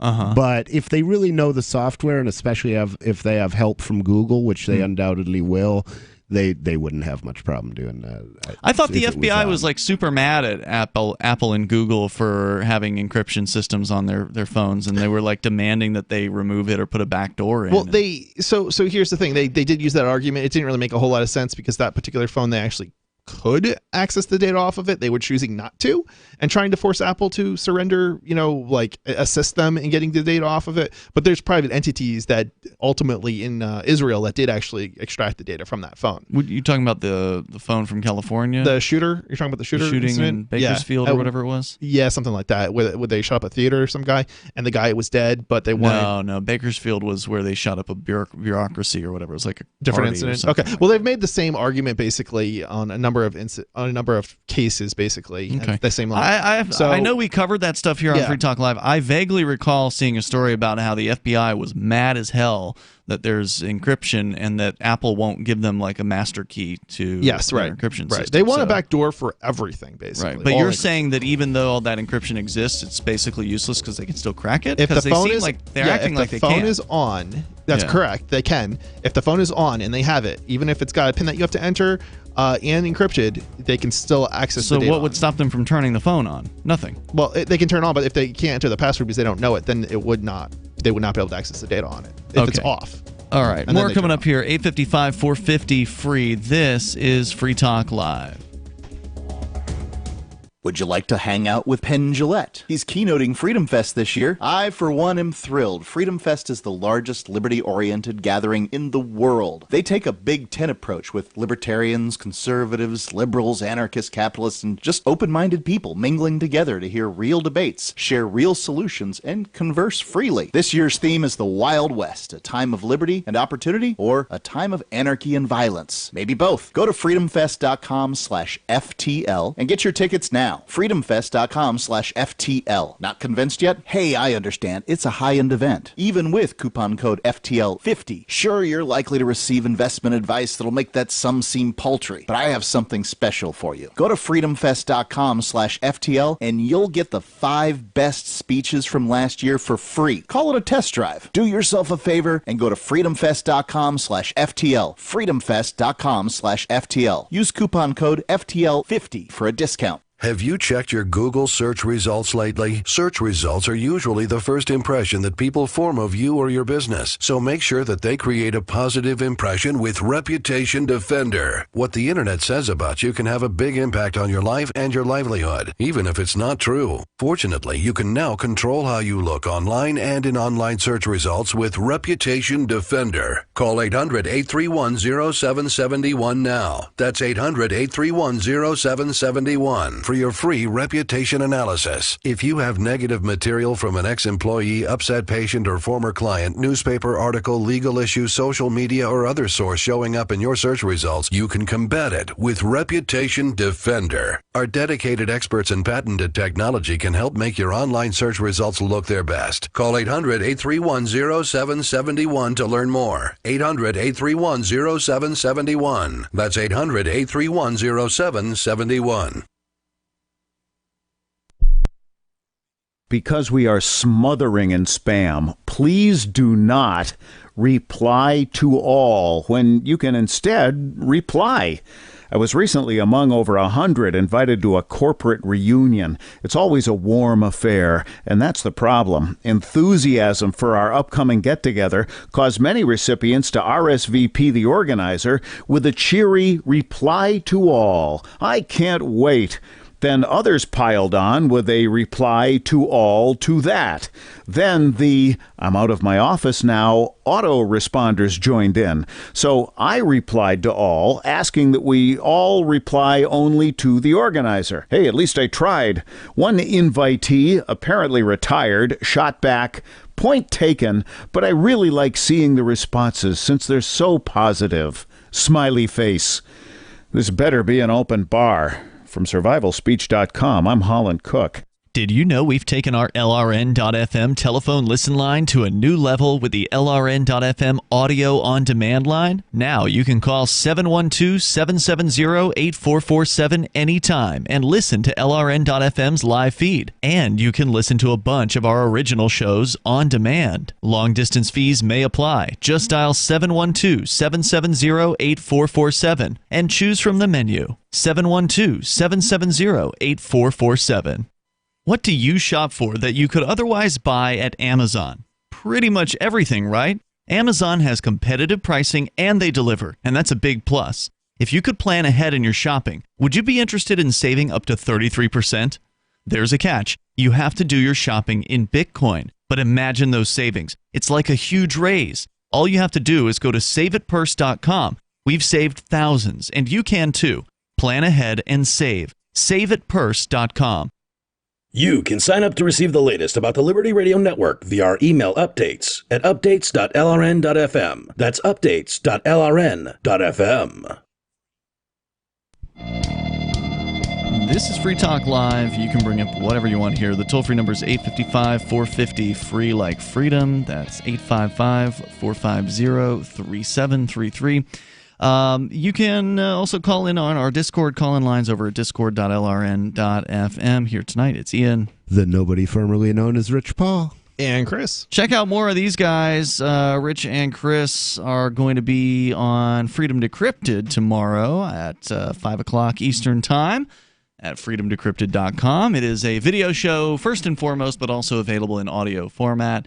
You do have a podcast version of the audio, so folks who want to subscribe, can do that, and you can also download like massive 1080p quality video files as well. There are smaller files that are Okay, like good. hundreds of megs as well, as including the video. So okay, good. You can download in WebM or MP4 basically. Check them out. It's a freedom-oriented tech podcast and video series over at freedomdecrypted.com. So you'd asked me about my experience. So this time I was coming back from Japan, and I'm going even further into preparing the devices, than I've ever done before. But at the same time, I had intended to go with not allowing them to search this time, just to see what happened. To play it both ways and to see how. It's kind of too bad they didn't. And they didn't do anything this time. So I'm not. I guess I'm not that disappointed they didn't do anything about it, because I didn't have to lose my laptop or lose my phone. But I'm like, oh well, it's been a while since I've had a new phone, so I guess I could get. I know Renee's number by heart, so like that would be one of the inconveniences for people, because we're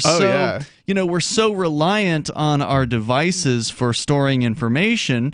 How many people actually remember the phone numbers of the people that they care about?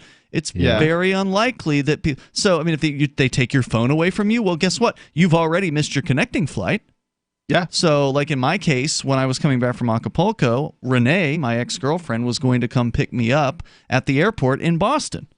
Well, luckily, the bureaucrat in the room, the uniformed bureaucrat, was nice enough, and he allowed me at one point to make a phone call to Renee, so I could let her know, hey, don't go to the airport because I'm not going to be there. I've missed my connecting flight. So you want to write down your important phone numbers before you go through customs. It may be advisable to do it on your skin. Yeah, that would be helpful. Just in case they take everything else. If you unlock your phone to take out the phone numbers, they can snatch it out of your hand and do whatever they want with it. Remember, police lie. They're allowed to lie. They'll say they won't do that, but they just might. So you got to be prepared. Don't to forget go about the this. cameras. They can also potentially go back and look at video footage to get your password. So if you're entering it in the airport, probably not a good idea. So this is one of those things where you've got to be, if you're doing international travel, you got to think about these things. Oh yeah. If you care about your privacy, if you care about things, either sanitize the hell out of your devices, like with the laptop. I actually had installed a bare bones Linux install, so all there was on the laptop was a couple browsers. And that's standard operating procedure for business people, to be honest. Is it really? Yeah, that's what most companies will require when you do international travel. They will give you another dedicated laptop. Yeah, you don't want the customs officials to get the KFC secret recipe that you're traveling across the border with. Yeah, hopefully you're not traveling across the border with that. Right. Period. That's what I'm saying. Yeah. So let's get into the news here about this, because it's not the EFF that you've got news about, the Electronic Frontier Foundation, who does have a class action lawsuit that they have filed against the bureaucrats in this case. Yes. So this is something else. This is definitely something else. It's a story from CNET. There's a senator that proposed a bill requiring warrants to search devices at the border.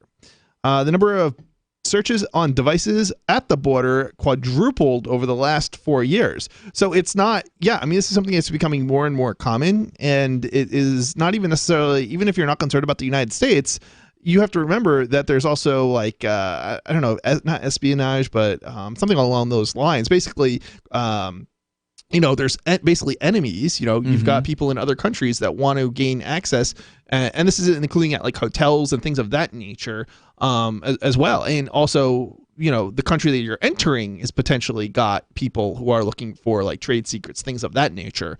And if you want to keep those secret, that's another reason why you should do it, not just because they're gonna plant something on you or whatever. Unlike police agents don't need a warrant to look through your phones, laptops, and other electronics. Customs and Border Patrol agents, yeah. Right, exactly. 2 U.S. senators are hoping to change that with a bipartisan bill.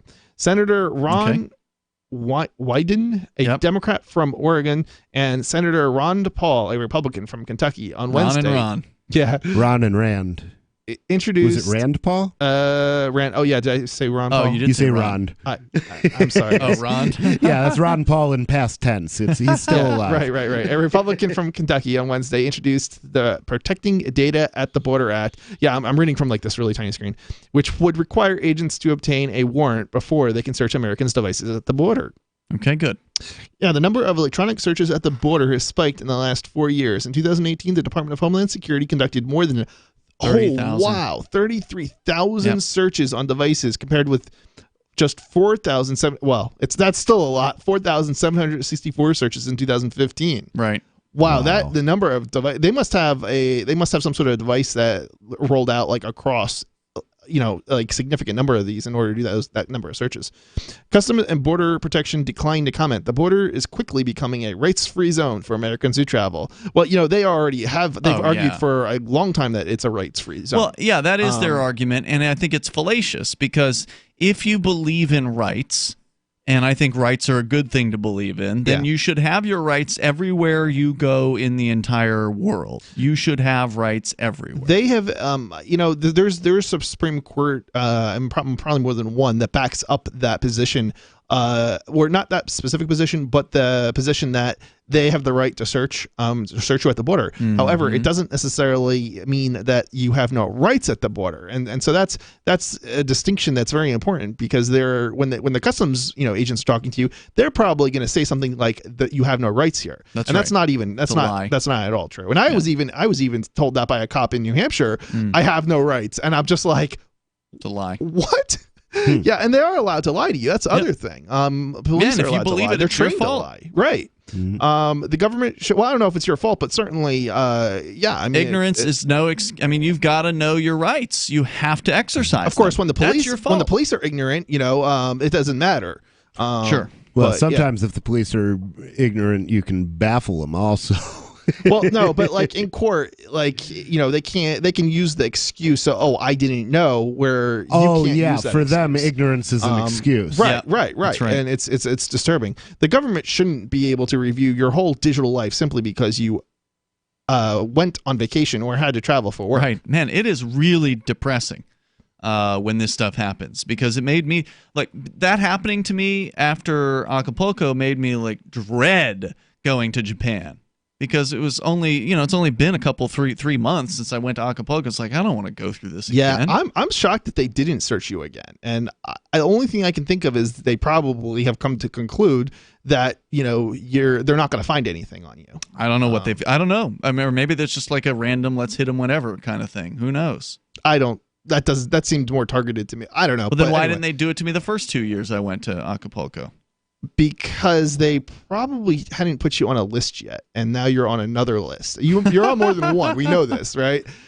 Which lists am I on? Yeah, and I think it was probably all the lists. My gut You're feeling on all the lists. is you were added to another list more recently. Could be, and I think they may have concluded that they're not going to get you on. You're smarter than that. You're not taking laptops with all your data on it through the airport. They probably they got a bunch of my data years ago when they raided the studio. That's true. This computer is not encrypted in any way, shape, or form. It's on 24 hours a day. So you want to learn about Free Talk Live's affiliate list? We got it here. There may be another reason, and it's intimidation, right? So that's another aspect of it. But they may have come to conclude that you're not one to be easily intimidated, and you have to remember there's different people who are looking bullies do want to pick on the easy marks, right? A bully is going to pick on somebody that they know they're going to be able to push around, right? So I suspect that's probably what was going on, but who knows? Law enforcement agencies have been taking advantage of the warrantless searches at the border, using the information discovered in unrelated court cases. The American Civil Liberties Union discovered through its related lawsuit against the DHS. In New Hampshire, actually, the local police were taking advantage of the border agents too, in order to do drugs until they were slapped down. Right. A friend of mine got caught up in that. He got arrested at a border patrol checkpoint, and then he got his case dismissed because the police had no reason to be there. Speaking of border patrol checkpoints, it was last year at Fork Fest when we did our epic Border Patrol That was great. internal checkpoint. Oh, video. I so wish I could have been there. We got to do them again. Yeah, maybe we'll do it when you get there, and we'll make a special trip down if they're there. I mean, maybe they won't be there. I missed it by 20 minutes too. Hey, we're out of time tonight for the radio show, so join us tomorrow. In the meantime, you can join us at freetalklive.com, and if you're on if you're watching at dlive.lrn.fm or Twitch, stay tuned. We got more coming up there. Free Talk Live. You guys are just penguins. You're lemmings. I'm a penguin. I'm a lemming. Walking off the. Do you know what a lemming is? Yeah, well, it's a little rodent that people claim jump off of It's cliffs. not a rodent. It's a penguin, and you just walk A off. lemming is a penguin? That's a new one. They're penguin Yeah, like. it is. I'll It's check a it out. penguin, dude. No, it's and not. You just walk It's a little off the rodent. cliff. You're rigged. It's rigged. Hold on, Mark is correct. A lemming, according to Wikipedia, is a small rodent. It is found usually near the Arctic. Together with the voles and muskrats, they make up the subfamily. She was really just confused. It Arvanicolinae. doesn't make a difference. So what? It's a They're little related creature. to rats, mice, hamsters, and gerbils. But they do jump not off penguins. But they do jump off they don't. cliffs, don't No, they? they don't. They don't jump off cliffs. It's an analogy. Oh my God! You didn't live. You guys are too young. Beverly, A you turn my lemming, world yeah. upside down. Lemmings Yeah, don't but jump off cliffs? Man, the They do two in of the you are video just a game. freak. Free Talk Live, 7 nights a week from 7 to 10 Eastern, live on the Liberty Radio Network at LRN.FM. Looking for a great real estate investment? Consider New Hampshire, which is ground zero for the Liberty Movement. Your first call should be to Mark Worden from Porcupine Real Estate. He's more than just a real estate agent. He's your New Hampshire concierge. Where are the best places to live? Do you want farm, city, the burbs, or forest? Do you want a duplex or multifamily building so that renters pay your mortgage?